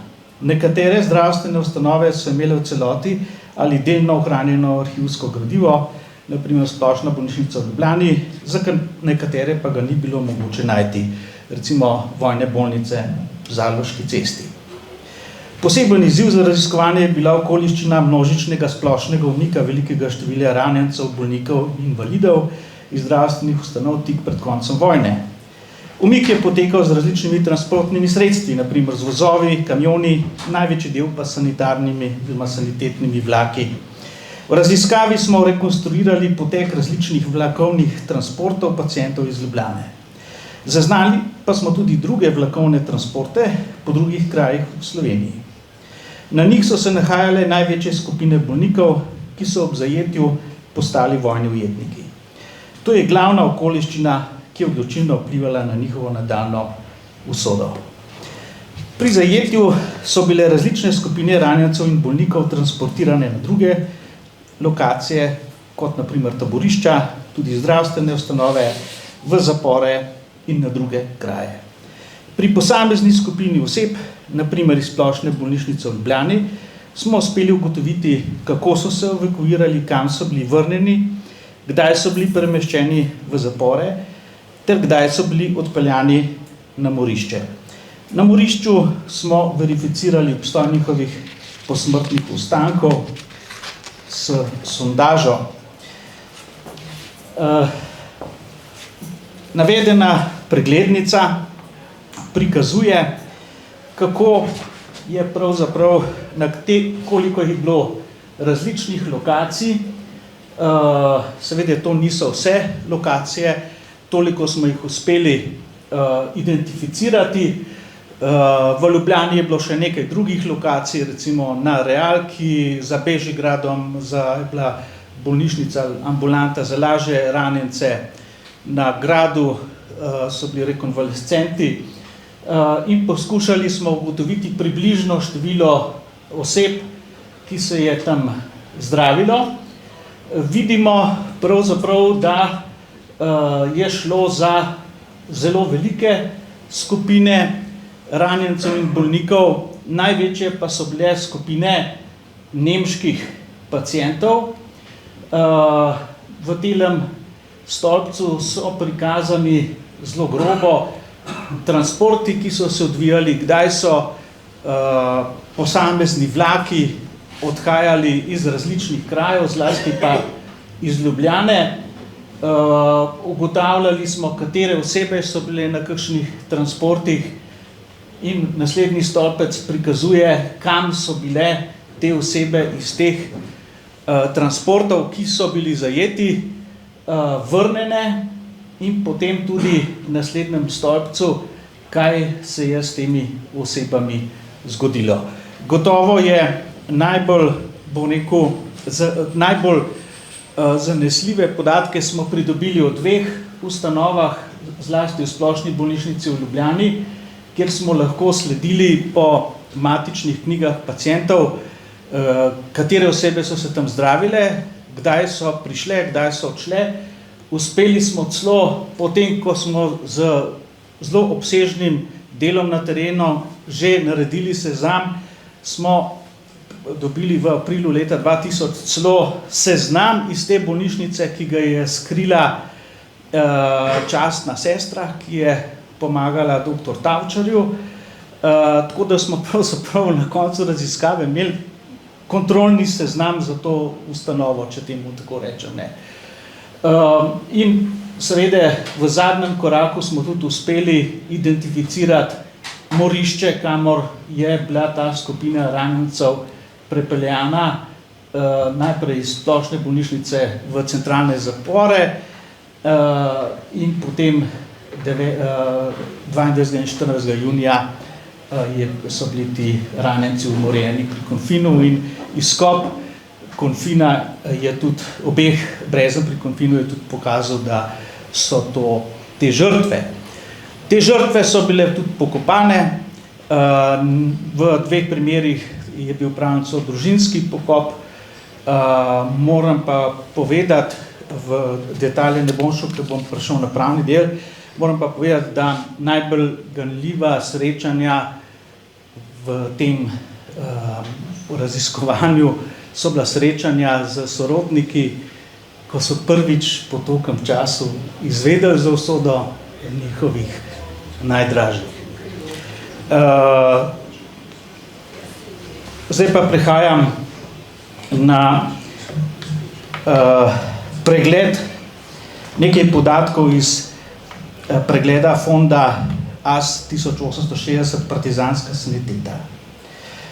Ta pregled je pokazal vrsto zanimivih podatkov, zlasti pa, da je sanitetni oddelek glavnega štaba Jugoslovanske armade že 2. maja izdal odredbo v zvezi z navodili za osvobajanje mest, ki je pač odredil naslednje. V smislu navodil sanitetnega oddelka v pogledu mobilizaciji medicinskega personala in sanitetnih ustanov pri osvobajanju mest odrejamo, takoj po zasedbi naj se zastražijo od strani korpusnih in divizijskih sanitetnih referentov vse sanitetne ustanove, personalu pove oziroma prepove oddaljevanje od teh ustanov za 10 dni. Skratka, če samo kratko povzamem, vse te lokacije se je postavilo pod stražo in so bile, bom rekel, nadzirane in navodilo je tudi bilo, da se naredi natančne sezname in evidentira zadržanost vseh teh oseb do narodno-osvobodilnega boja. Ugotovimo lahko, da je bila uvedba nadzora nad zdravstvenimi ustanovami, zdravstvenim osebjem in pacienti načrtovana tako, da se je omejilo gibanje in arhivsko gradivo ter pričevanja potrjujejo izvajanje navedene odredbe. Iz tega izhaja pomembna ugotovitev, da ranjenci in bolniki praviloma niso bili podvrženi stihijskim maščevanjem, čeprav obstajajo dokumentirani posamični primeri takih dejanj, ampak je bila njihova usoda podvržena hierarhičnim ukazom Jugoslovanske armade. Zdaj pa kratko o ukazu čiščenja in liniji poveljevanja. Glede na osnovno zahtevo mednarodnega humanitarnega prava o zapovedi humanega ravnanja z ranjenci in bolniki, iz katerih izhaja njihova nedotakljivost oziroma nevtralnost, kot jo denimo opredeljujejo že določbe od 1. do 6. člena Ženevske konvencije z dne 22. avgusta 1864 za izboljšanje položaja ranjenih v armadah na bojnem polju, je bilo za raziskavo pomembno vprašanje, ali je bil izdan ukaz o naklepnem in množičnem odvzemu življenja skupini mednarodno pravno zaščitene kategorije oseb, tako imenovano čiščenje. In kako se je tak ukaz oblikoval in izvedel. Da je bil tovrsten ukaz izdan, izhaja iz pričevanj majorja Ozne Dušana Bravničarja, kjer trdi, da je zavrnil ukaz generala Ivana Mačka. Navajam zapis iz Demokracije, leta 90. Nadvse odločno sem se uprl junija 1945 v Ljubljani Mačkovi zapovedi, naj organiziram čiščenje ljubljanskih bolnišnic od sovražnikovih ranjencev. Naslednji zapis je časnika Slovenec iz 28. junija 1999. Navajam, junija 1945, ko sem bil načelnik Ozne za Ljubljana mesto, namestnik mi je bil Franc Popit, pomočnik pa Vlado Kadunc, sem se kot major uprl ukazu generala Mačka, da iz ljubljanske bolnišnice odstranim sovražne ranjence. Konec navedka. O časovni umestitvi in načinu prenosa ukaza je mogoče pomembne podatke izvedeti iz monografije Mačkovega pomočnika Alberta Svetine Erna, ki je zapisal, navajam. Za povojne poboje je bilo odločilno že Titovo naročilo Mačku v Drvarju leta 1944. Takrat je prevladal ruski sistem razreševanja, po katerem je treba vse nasprotnike množično pobiti. Podlaga za to so bili sklepi, ki jih je Maček pri organiziranju Ozne prinesel iz Drvarja, kjer jih je dobil neposredno od Tita in Rankoviča.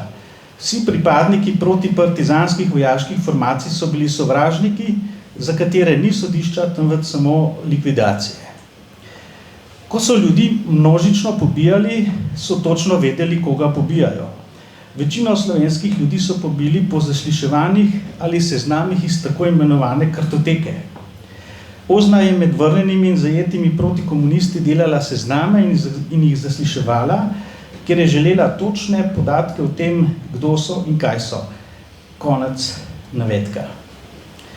Čiščenje ranjencev, bolnikov in invalidov je bilo del širše akcije tako imenovanega čiščenja, katere nadaljevanje je omenil Josip Broz Tito v že danes že omenjenem govoru, da ne bom prav prevoda, ampak v njem piše, da jih bo dosegla roka pravice, roka maščevalka našega ljudstva. Skoraj mesec dni potem je 25. junija 1945 takratni podpredsednik jugoslovanske vlade Edvard Kardelj poslal znano depešo predsedniku slovenske vlade Borisu Kidriču, kjer je zapisal, najkasneje v teku 3 tednov bodo razpuščena sodišča nacionalne časti, vojna sodišča bodo sodila samo vojnim osebam, vse druge bodo prevzela redna sodišča. Proglašena bo nova amnestija. Nimate torej nobenega razloga biti tako počasni v čiščenju kot doslej. Konec navedka. Obstoju ukaza in njegovi izvedbi najzgovorneje pričajo kraji množičnih morišč in posmrtni ostanki žrtev. Izkustvo kraja množičnega morišča je nekaj grozovitega. Zgoraj omenjeni Albert Svetina je bil zadolžen za asanacijo Brezarjevega brezna, o čemer je zapisal, navajam, na Podotiku je bila ena prvih množičnih likvidacij ljudi, ki so ostali po bolnišnicah v Ljubljani, nemških ujetnikov, naših domobrancev, veliko hrvaških domobrancev, bili so moški in ženske, veliko civilistov, identificiranih nismo. Od vsega, kar se je v prvih povojnih dneh dogajalo, pa me je od partijske linije dokončno odvrnilo neposredno soočenje s pobitimi v Brezarjevem breznu. To je bil zame velik šok in meni je prišlo do preloma. To je vplivalo na moje nadaljne življenjske odločitve. Človek česa takega ne more gledati. Grozno je bilo. Razpadla trupla, razbite glave, strašen smrad. Videlo se je, da so bili ljudje pobiti zverinsko. 800 do 1000 pobitih je bilo. Konec navedka. V novejših zgodovinskih dokumentih lahko spremljamo pomembne spremljevalne dokumente izdanega ukaza o čiščenju, ki se nanašajo na prikrivanje krajev množičnih umorov oziroma grobišč. Danes je že bil omenjen dopis ministra za notranje zadeve z dne 22. junija 1945, ki je bil naslovljen na okrožne narodno-osvobodilne odbore. Tudi vsebina je že bila pojasnjena. Iz razprave Vladimirja Geigerja iz leta 2017 izhaja, da je šlo za naprej načrtovano organizirano delovanje na ravni zveznih oblasti. On je tam razčlenil situacijo na Hrvaškem. V sklepnem delu tega dela razprave se moramo vprašati, kako so množične likvidacije ranjencev, bolnikov in invalidov ter prikrivanje krajev množičnih umorov ter uničevanje grobov združljive zahtevami mednarodnega humanitarnega prava. Izhodiščno vprašanje razprave je vprašanje o stopnji poznavanja določb mednarodnega humanitarnega oziroma vojnega prava v obravnavanem zgodovinskem obdobju. Po določbi 5. člena pravilnika o dolžnostih in področju stalne higienske komisije za socialno politiko in narodno zdravje pri Centralnem higienskem zavodu v Beogradu je bila ena od nalog stalne higienske komisije, da podaja mnenja in predloge o pojavih in vprašanjih, ki se ne nanašajo samo na zdravstveno prosveto, temveč tudi na mednarodne obveznosti in razmerja v zdravstvenih vprašanjih. Točka 11 navedenega pravilnika. Takrat veljavni predpisi so diseminacijo znanja o mednarodnem humanitarnem pravu določali kot obvezno. Profesor mednarodnega prava na Ljubljanski univerzi dr. Ivan Tomšič je pri novi založbi leta 1942 v Ljubljani izdal poglobljeno monografijo z naslovom Vojno in neutralnostno pravo, ki je sistematično in celovito predstavila mednarodna pravna pravila, ki opredeljujejo vojno ter pravila vojskovanja. Z navedeno monografijo je dvignil stanje znanstvenih spoznanj prav v času vojnih razmer v Sloveniji in s tem nedvomno poskušal vplivati na bolj human potek vojnih spopadov in življenja pod okupacijo. Tomšič poudarja pomen dolžnosti vojskujoče se države, ki zmaga v boju, da poskrbi, da se poiščejo mrtvi in ranjeni. Zaščititi jih mora pred ropanjem in slabim ravnanjem. Pred pokopom mrtvih je dolžna skrbno pregledati trupla, pri čemer dogovor obsega podrobne predpise o pokopavanju in ugotavljanju, kdo so mrtvi. Vojskujoče strani so si dolžne poslati spisek najdenih, ranjenih, bolnih in mrtvih. Posebej izpostavlja pomen načela, da mora vojskujoča se država paziti na ranjence in bolne osebe, jih varovati in z njimi človeško ravnati ne glede na njihovo državljanstvo. Ob dopolnitvi Ženevskih konvencij leta 1949 so ta pravila izrecno zapisali tudi za situacije nemednarodnih spopadov. Tukaj je seveda relevantna določba 3. člena Ženevskih konvencij, ki je skupna in pravzaprav prepoveduje ubijanje, napad na življenje in telo, umore vseh vrst, pohabljanja, okrutno ravnanje, mučenje in tako naprej. Najbolj sistematično in poglobljeno delo na tem področju predstavlja mednarodno-pravna študija pokojnega profesora Dieterja Blumenwitza z naslovom Okupacija in revolucija v Sloveniji. Ugotavlja, da so v drugi svetovni vojni veljale Haaška konvencija o zakonih in običajih vojne na kopnem z dne 29. julija 1899, potem Haaška konvencija o zakonih vojne in običajih vojne na kopnem iz leta 1907 ter Ženevske konvencije o ravnanju z vojnimi ujetniki iz leta 1929. Zaradi pomanjkljivosti in vrzeli Haaškega pravilnika vojne na kopnem je treba se tudi upoštevati tako imenovano Martensonovo klauzulo, ki pravzaprav narekuje, da se morajo upoštevati splošna načela mednarodnega prava, ki izhajajo iz običajev človečnosti, veljavnih mednarodnih in iz zahtev javne vesti.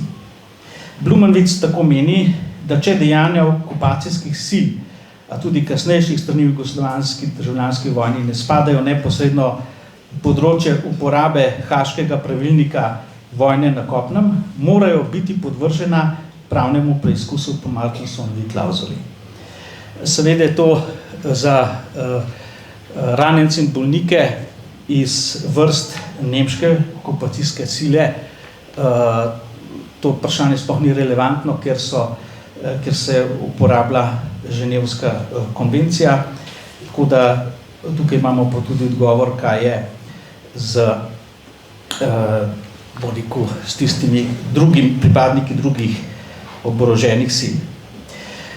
Temeljni civilizacijski in mednarodno pravni standard, ki osebi jamči pravico do groba, je povzet v določbi 17. člena Ženevske konvencije za izboljšanje položaja ranjencev in bolnikov oboroženih sil v vojni iz leta 1949, ki med drugim jamči dostojen pokop mrtvih, če je le mogoče v skladu z obredom njihove veroizpovedi in spoštovanje njihovih grobov. Uničevanje grobišč ter grobov in prikrivanje morišč je v nasprotju tudi z običaji mednarodnega humanitarnega prava in s temeljnimi načeli, ki jih priznavajo civilizirani narodi. Pri iskanju odgovora na glavno raziskovalno vprašanje ni pomemben samo vidik mednarodnega humanitarnega prava in odgovornosti za njegove kršitve, temveč tudi zahteve, ki izhajajo iz mednarodnega prava človekovih pravic. Glede hudih kršitev mednarodnega prava človekovih pravic je recimo Mednarodna komisija pravnikov v posebnem vodiču o pravici do pravnih sredstev in popravi škode poudarila vrsto pravnih obveznosti, s katerimi naj se sanirajo kršitve. Upravičenci morajo imeti vrsto pravic, ki so jih države podpisnice dolžne urediti v svoji zakonodaji. Najprej je potrebno zagotoviti pravico do odškodnine in pravnega sredstva. Posebej izpostavljajo pravico do preiskave kršitev, ki mora zadostiti vrsti zahtev, kot so denimo učinkovitost, nepristranskost, temeljitost, neodvisnost in druge. Pravica do resnice, ki izhaja iz mednarodnega humanitarnega prava, je še podrobneje razčlenjena v okviru mednarodnega prava človekovih pravic, ter ima tako individualni kot kolektivni vidik. Država je dolžna sprejeti ukrepe, s katerimi prepreči ponovne kršitve. Na različne načine mora zagotoviti restitucijske ali povrnitvene ukrepe, ponovno odprtje kazenskih postopkov, vrnitev pravnih pravic, povrnitev svobode, vrnitev ali priznanje državljanstva, vrnitev v kraj prebivanja, ponovna zaposlitev, vrnitev lastnine in tako naprej. Povrniti mora materialno in nematerialno škodo, zagotoviti rehabilitacijo in satisfakcijo oziroma zadoščenje, naprimer s sodbo, opravičilom, javnim priznanjem, sprejemom odgovornosti in javnim obeleženjem spomina. Posebej važna je tudi dolžnost države, da preganja in kaznuje storilce hudih kršitev človekovih pravic na področjih, ki so povezana s preprečevanjem mučenja, krutega, nečloveškega in ponižujočega ravnanja in kaznovanja, izvensodnimi, naglimi ali arbitrarnimi eksekucijami, prisilnimi izginoti oseb, zločini proti človečnosti, genocidom, vojnimi zločini in drugimi hudimi kršitvami človekovih pravic. Zelo kratko o dosedanjih prizadevanjih Republike Slovenije.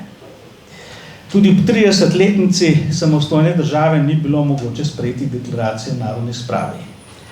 Kazensko-pravnih ali drugačnih sankcij za deliktna ravnanja po mednarodnem humanitarnem pravu in pravu človekovih pravic ni bilo.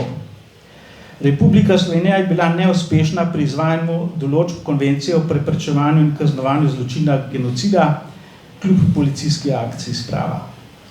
Varstvo procesnega vidika pravice do življenja na področju kazenskega prava zaradi časovnega odmika inkriminiranih dejanj ne bo zagotovljeno niti v simboličnem obsegu.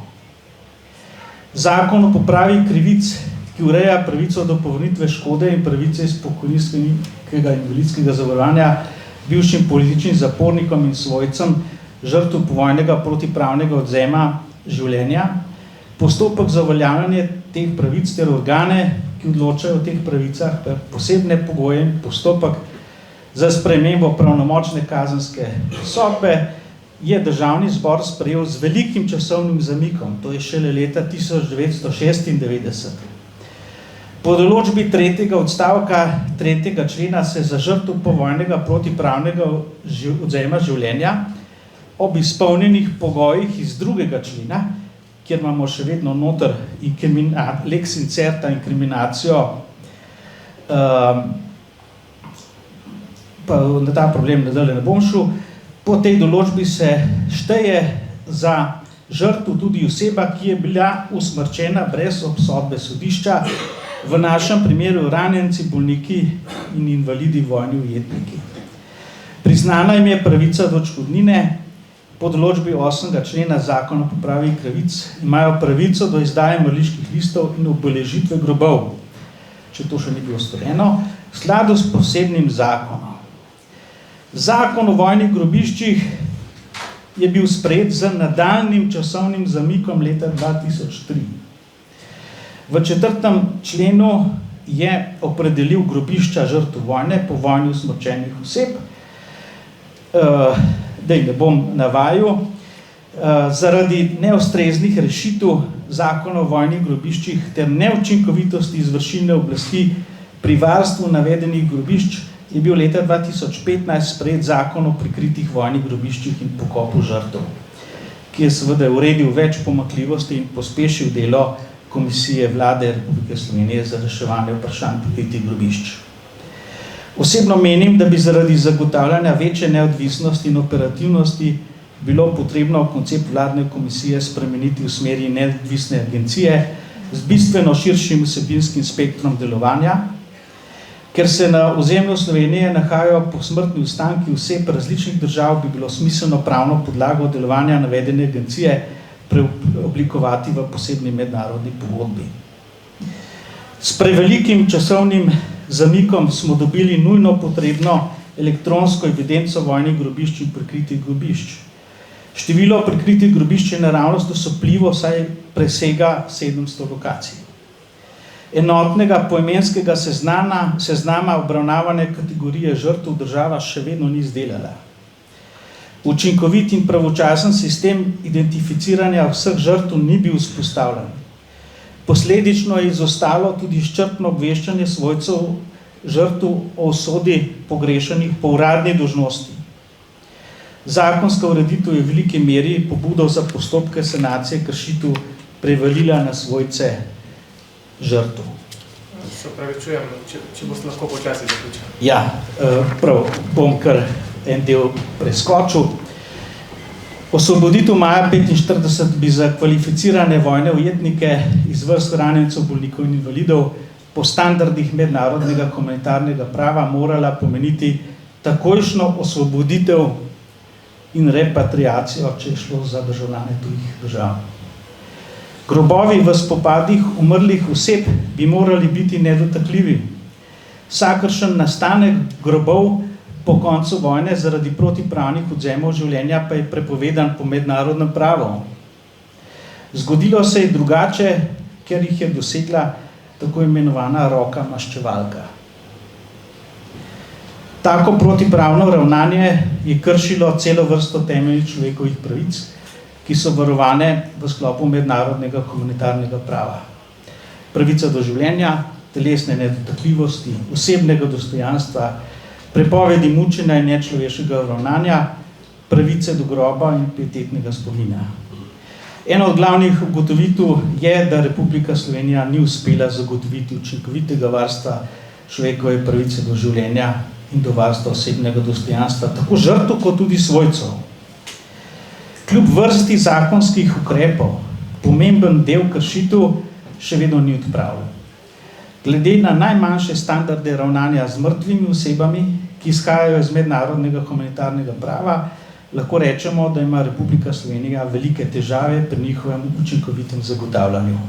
Sklepna ugotovitev žal ne more biti drugačna kot ta, da slovenska demokratična država v skoraj 3 desetletjih in pol svojega obstoja in 8 desetletjih po izvedbi vrste najhujših oblik kršitev mednarodnega humanitarnega prava testa človečnosti še vedno ni uspešno opravila. Zdaj pa ko besedi vabiš naslednjega referenta, dr. Jožeta Dežmana. Dr. Dežmana verjetno ni potrebno posebej predstavljati, je nekdani direktor Muzeja novejše zgodovine, nekdani direktor Arhiva Republike Slovenije, predvsem pa že vrsto let predsednik vladne komisije za reševanje vprašanja prikritih grobišč. Danes pa nam bo spregovoril o nedavno javno, kako bi rekel, objavljenem popisu žrtev druge svetovne vojne, ki ga je pripravil Inštitut za novejšo zgodovino. Takole, hvala lepa. Jaz sem mislil, da je Blaž nam je dal pravzaprav pravni okvir, ki smo ga dolžni spoštovati tudi zgodovinarji. Mislim, da mogoče, če bi za začetek začel dr. Tavčar, ki je teh 62 bolnikov poslal v smrt, danes slovenska medicina ima Tavčarjeve dneve. Tako da tukaj bodo zgodovinske odgovornosti stroke še lovile, ampak tudi odgovornost slovenske zgodovine pravzaprav ni tako majhna, tako kot je to odgovornost do vedenja, odgovornost do jutrjena razprava spet o teh problemih končen mrliških listov, se pravi že take, potem je nedvomno počas postaja, da je jasno, da je Arhimedova točka slovenske tranzicije je pravica do groba in spomina. Zadnje, da ta minimalni standard, ki je povedal to, kar je že to dr. Blumenic povedal, ampak mi vemo, kakšen je bil odziv končno slovenskega prava, tega, če spet rečemo, mainstream prava na to pobudo. In stanje, pravzaprav, kar jaz kot zgubljeno priložnost Inštituta za novejšo zgodovino vidim, je, da ni znala oceniti položaja, v katerem so se znašle popisovalke inštituta, ko so morale projekt začeti. Skratka, kako je bil namen popisati smrtne žrtve, oni prav od leta 1939 do začetka 1946, ampak imele so pravka s tradicijo države, ki je začela licitirati 1.700.000 pred Pariško mirovno konferenco in potem je leta 1964 zagnala popis, ki ga je upravljalo 30.000 ljudi, se pravi povsem amaterski popis, v katerem so popisali 597.323 žrtev in to je bil totalen bankrot in je seznam šel takoj v podobno tajnost kot prikrita grobišča. Ampak v Sloveniji so takrat popisali približno, kot smo rekli, nekaj čez 40.000 žrtev, ampak ta popis 40.781, ta popis potem zgine. Ampak leta 1987 se pa pojavi v eni brošurci Slovenija te poznam, popis, na katerem se avtor sklicuje na statistični zavod in vidite, da se je med popisom 64 in 87 so grozovite razlike. Recimo v Ljubljani manjka 5.000. To je neverjetno. Se pravi 8.000 pri 50.000 20% razlike. V istem režimu, ki je bil zavezan popolnemu vedenju in historično-dialektični popolni znanosti.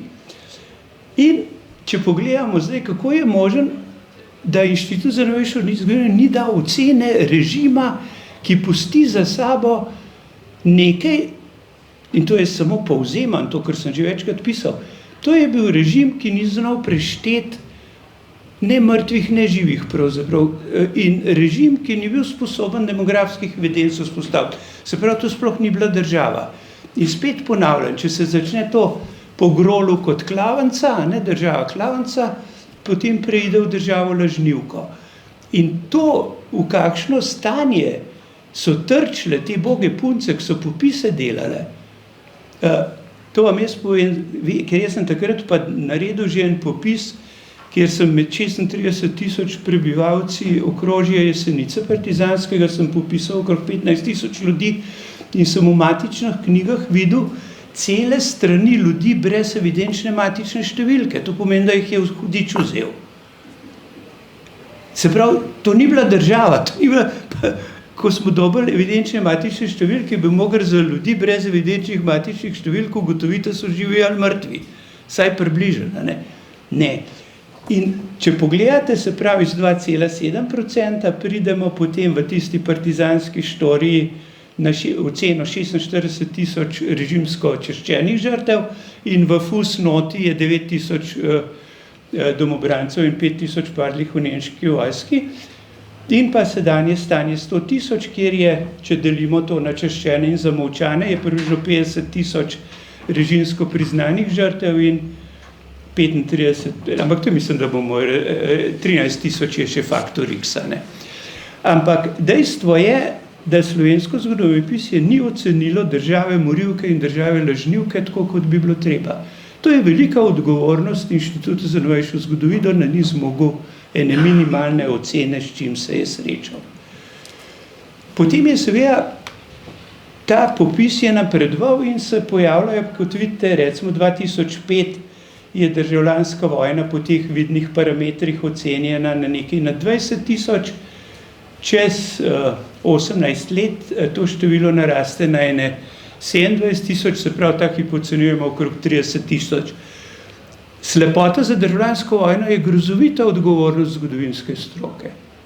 30.000 je 2%, to je toliko v Združenih državah Amerike in Španiji. In tako Španija kot ZDA so še zdaj paralizirane od preiskovanja. Naslednja stvar, jaz moram reči, da sem spet skozi ponavljam.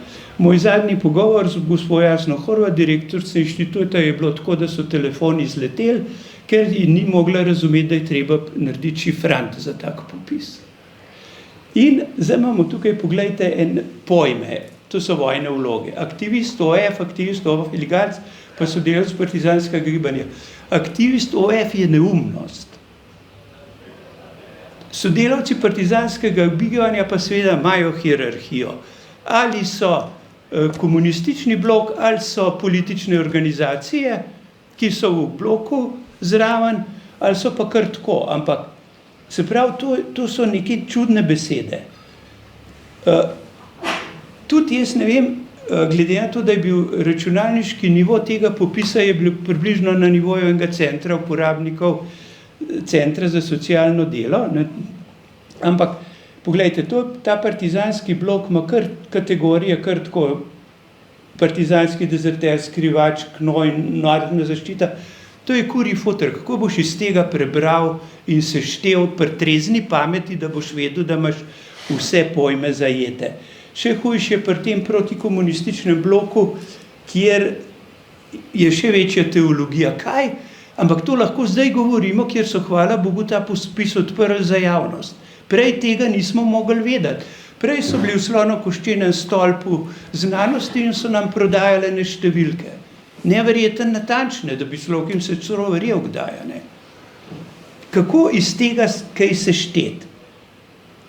Nemški okupator. Volksdeutsche Mannschaft, mislim, kategorija za popis, da krepneš po domače. Jaz se uporabljam, da take izraze uporabljam, ampak to je nerazumno. In pač glede na to, koliko se vseeno, tu so moji kolegi, jaz se spoštljivo poskušam z njimi pogovarjati in povedo, kolikor je priletel, to ni bil kategorija, kjer bi ti urejal podatke, ampak so ti podatki, so te lovili, pa si enkrat tako napisal, enkrat tako.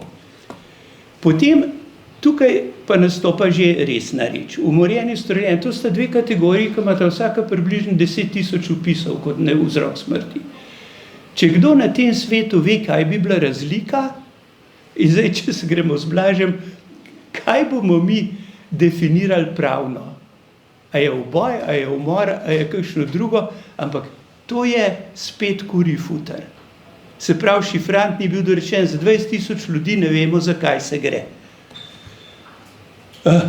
Poglejte, tukaj teror. Pogrešan tam, umrl na poti. To niso kategorije racionalne obdelave in obvladovanja podatkov. Glede na to, s kakšno ljubeznijo ti naši kolegi vstopajo v dialog, si ne predstavljam, da bi jo zmogli, a ste to že tako, ko smo otroke spraševali, če mu je kdo jeziček pojedel, ne, ko je tako tiha, ne. Ampak počas bo le treba povedati, kaj hudirja so mislili ustreljen na poti v taborišče. Naprimer, in tako naprej. Ampak se pravi, to so povsem razumna vprašanja. Ampak kljub vsemu zdaj, hvala Bogu, da so vse te podatki le na razpolago. In poglejte, tukaj vidimo naprimer zelo enostaven tempo vojne. Do kapitulacije Italije približno 550 mrtvih na mesec, potem se vojni tempo povečajo okrog 2000 mrtvih na mesec in potem je ta katastrofa junij 45 skoraj 14 000 mrtvih. Nepredstavljiva katastrofa. Tole moramo počasi razumeti, kaj se v času in prostoru dogaja. In potem zdaj je tukaj se pa leko, pač glede na to, da je dovoljeno uporaba te baze, da jo lahko prilagodiš. Jaz sem poenostavil šifrant in naprimer, če vzamemo zdaj samo kaj so vzroki smrti po bojnih vlogah, vidimo, da je naprimer razmeroma jasno, da je pri partizanih 60%, pri mobiliziranih okupatorske armade 44% boj, koliko je ta famozna umorjeni, ustreljeni, vidite, da so to predvsem civilisti in tako naprej. Ampak to predvsem, zakaj inštitut v več kot 20 letih obstoja tega projekta ni zmogel takih analiz? Zato, ker ni bilo šifranta. Tako to je. Če nimaš orodja, ne moreš šteti. Potem tisto temeljno dejstvo, ki je v partizanskih enotah in v nepartizanskih vojskah, to so mobilizirane okupatorske armade, pade približno po 1,9% prebivalstva, se pravi. Popolnoma enako, skoraj okrog 28 000 na eni in na drugi strani. In potem, če pogledamo pokrajinsko, to vidimo, Prekmurje so skoraj sami nepartizani, Ljubljanska pokrajina večina nepartizani, Spodnja Štajerska večina nepartizani, Zahodna Slovenija se počasi Gorenjska je približno pol, Koroška in edina resna pokrajina je Primorska, ampak spet, če vzamemo, je spet usodni faktor kapitulacije Italije, ko se Primorci preprosto zvalijo v partizane. Potem tudi ta spolna pripadnost, zlasti, če beremo kakšne fantazije gospoda Pirjovca, ki vidi silno ženstvo v partizanih, vidimo, da je tukaj tudi pri mrtvih, to je pač par procentov, je pa seveda več ženskega trpljenja med civilisti in tudi med sodelavci partizanskega gibanja. In pa potem, recimo, če vzamemo zakonske statuse, se tudi jasno vidi, da je izrazito najmanj poročenih med mobiliziranih v okupatorske vojske, v protikomuniste, tudi samo 1/5 partizanov, se pravi, teža te vojne je na mladih samskih moških, kakorkoli obrnemo.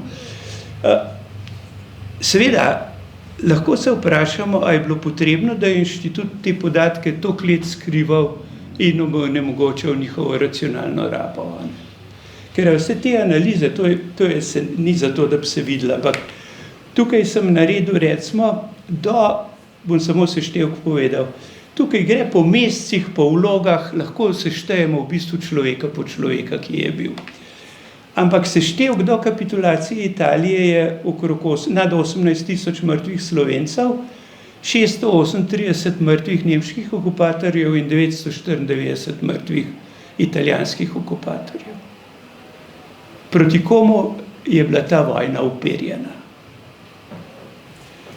Drugi del je več kot, recimo, skoraj 57 000 mrtvih prebivalcev Slovenije in 5400 mrtvih nemških okupatorjev. Ampak od teh jih je 2500 v prvi polovici leta 1945, ko imamo že ta jugoslovanski prodor proti Trstu in mačarsko-bolgarski čez Prekmurje. Ampak skratka, zakaj nam to ni bilo vidno? Zdaj, če se štejemo, se pravi, od okrog 100 000 mrtvih, pa zraven pa ima okupator tudi, če malo zaokrožimo, nima 10 000 mrtvih. To so te stvari, kjer se da vse lepo prevajati, postaviti na realna tla, ampak to je samo kljub vsemu, se pravi, eno, zakaj ni bil obsojen režim, lažnivi režim, drugo, zakaj so bili podatki skrivani in nekvalificirano obravnavani zaradi neustreznega šifranta. Zdaj pa prihajamo seveda potem k drobnarijam, ki to niso. Ferdo Gestrin je objavil Svet pod Krimom, to je zelo resna študija, kjer lahko, jaz mislim, da takrat je veljala za referenčno, jaz sem že takrat se malo spraševal o številkah, ampak če ta hip pregledamo, je po Gestrinovih seznamih okrog 400 mrtvih, zato območje inštitut jih ima 500. Se pravi, je 20% razlike. Še hujši je v občina Cerklje, imamo partizansko knjigo, imamo resvodomobransko knjigo, žrtev je 263, so tudi v popisu, inštitut jih ima 130 več. V obeh primerih je problem bela knjiga žrtev protikomunističnega upora, kjer so podatki ali napačni, ali so jih pa na inštitutu slabo prepisali. Ker je inštitut preprečil sodelovanje lokalnih raziskovalcev in drugih pri popisu, niso ostali brez kritične kontrole. In niso preverjali temeljnih virov, naprimer bele knjige, pa tudi unga popisa leta 64 ne. Se pravi, to so že kar pravne kvalifikacije lahko enega početja, ne. In zdaj pa samo še eno, pogledajte, to je leta 47 so v kraju Grosuplje popisali partizanske grobove, predvsem neznane žrtve, ampak med njimi so bile tele znane. In kot vidite, od 21 pri 3 ne vemo, kaj bi bilo, kam bi šli, 8 jih popis inštituta nima, 9 jih ima, 1 je iz tujine, se pravi, so neverjetne težave, kaj je inštitut popisal in česa ni. Kaj je popisal preveč in česa premalo. In zato jaz verjamem, da bo tukaj treba biti solidno ponižan, začeti stvari na novo in ta boga gospodična, ki so zdaj ta popis obesili, bi bilo prav, da se na inštitutu strezanijo in iz digitalne humanistike presedlajo v klasično zgodovinsko obrt in začnejo svoje grehe popravljati. To je, ker to so prav, recimo, to so pa take banalnosti. Rado in Ksenija Hribar sta ugrabljena na Strmolu. Ve se, da živita na Strmolu. V popisu sta upisana kot kraj bivališče Ljubljana. Tomaž Godac je visok komunistični funkcionar, član centralnega komiteja, takrat sem, ali pa ne, ampak skratka, blizu centralnemu komiteju, po neuspeli decembrski vstaji v Bohinju se skriva, je ujet, ustreljen in ga vpišejo kot aktivista OF. In takih stvari je toliko v tem popisu, da te glava boli, kažejo pa preprosto na to, da stvari niso resno delali, ker potem so pa, naprimer, pa bi človek mislil, da lahko vsaj kraje prešteješ, ne? Ampak ne. Pogled je, recimo, pogled jih je toliko in toliko, pa je pa še pogled številka 6, pa pogled številka 7, pa pogled številka 8. Se pravi, tudi disciplina opisa je bila v marsikaterem primeru skrajno neugledna. In jaz bi tako rekel, to je ogromno delo, ki je bilo upravljeno, je nasedlo pravzaprav na enih zadevah, ki se mi reče spoštovanje poklicnega in človeškega dostojanstva, spoštovanje pravice do vedenja in sodmo. S tem je v bistvu zgodovinska stroka prešla med kolaborante ene šlamparije in nespoštovanje teh osnovnih stvari, ki bi jih mogla ta država delati. Tak praktičen primer je zdaj so te razprave o mrliških listih. Če je inštitut pregledal vse mrliške matične knjige, najdu približno 53.000 opisov, se pravi, bi lahko počasi prišli do metode, da za ostalih 47.000 odkrijemo, a jim je treba za mrliške liste ali ne. To so stvari, kjer je pa zgodovinska stroka in država lahko sodelujeta in jaz mislim, da je zadeva, hvala Bogu, so jo odprli za javnost, hvala Bogu, da se lahko pogovarjamo in verjamem, da bo proces šel naprej tako, da bodo kakšna slovenska poročila o izginulih osebah, slovenska poročila o pravicah mrtvih v Organizaciji Združenih narodov in pa predvsem, da se bo en kup norosti ki smo jim zdaj v Sloveniji priča, da bo počasi nasedlo na resnici in pravnih standardih, ki smo jih žrtvam kot država dolžni. Ampak tako to je, brez imenovanja mrtvih tudi slovenske demokracije ne bo. Hvala lepa.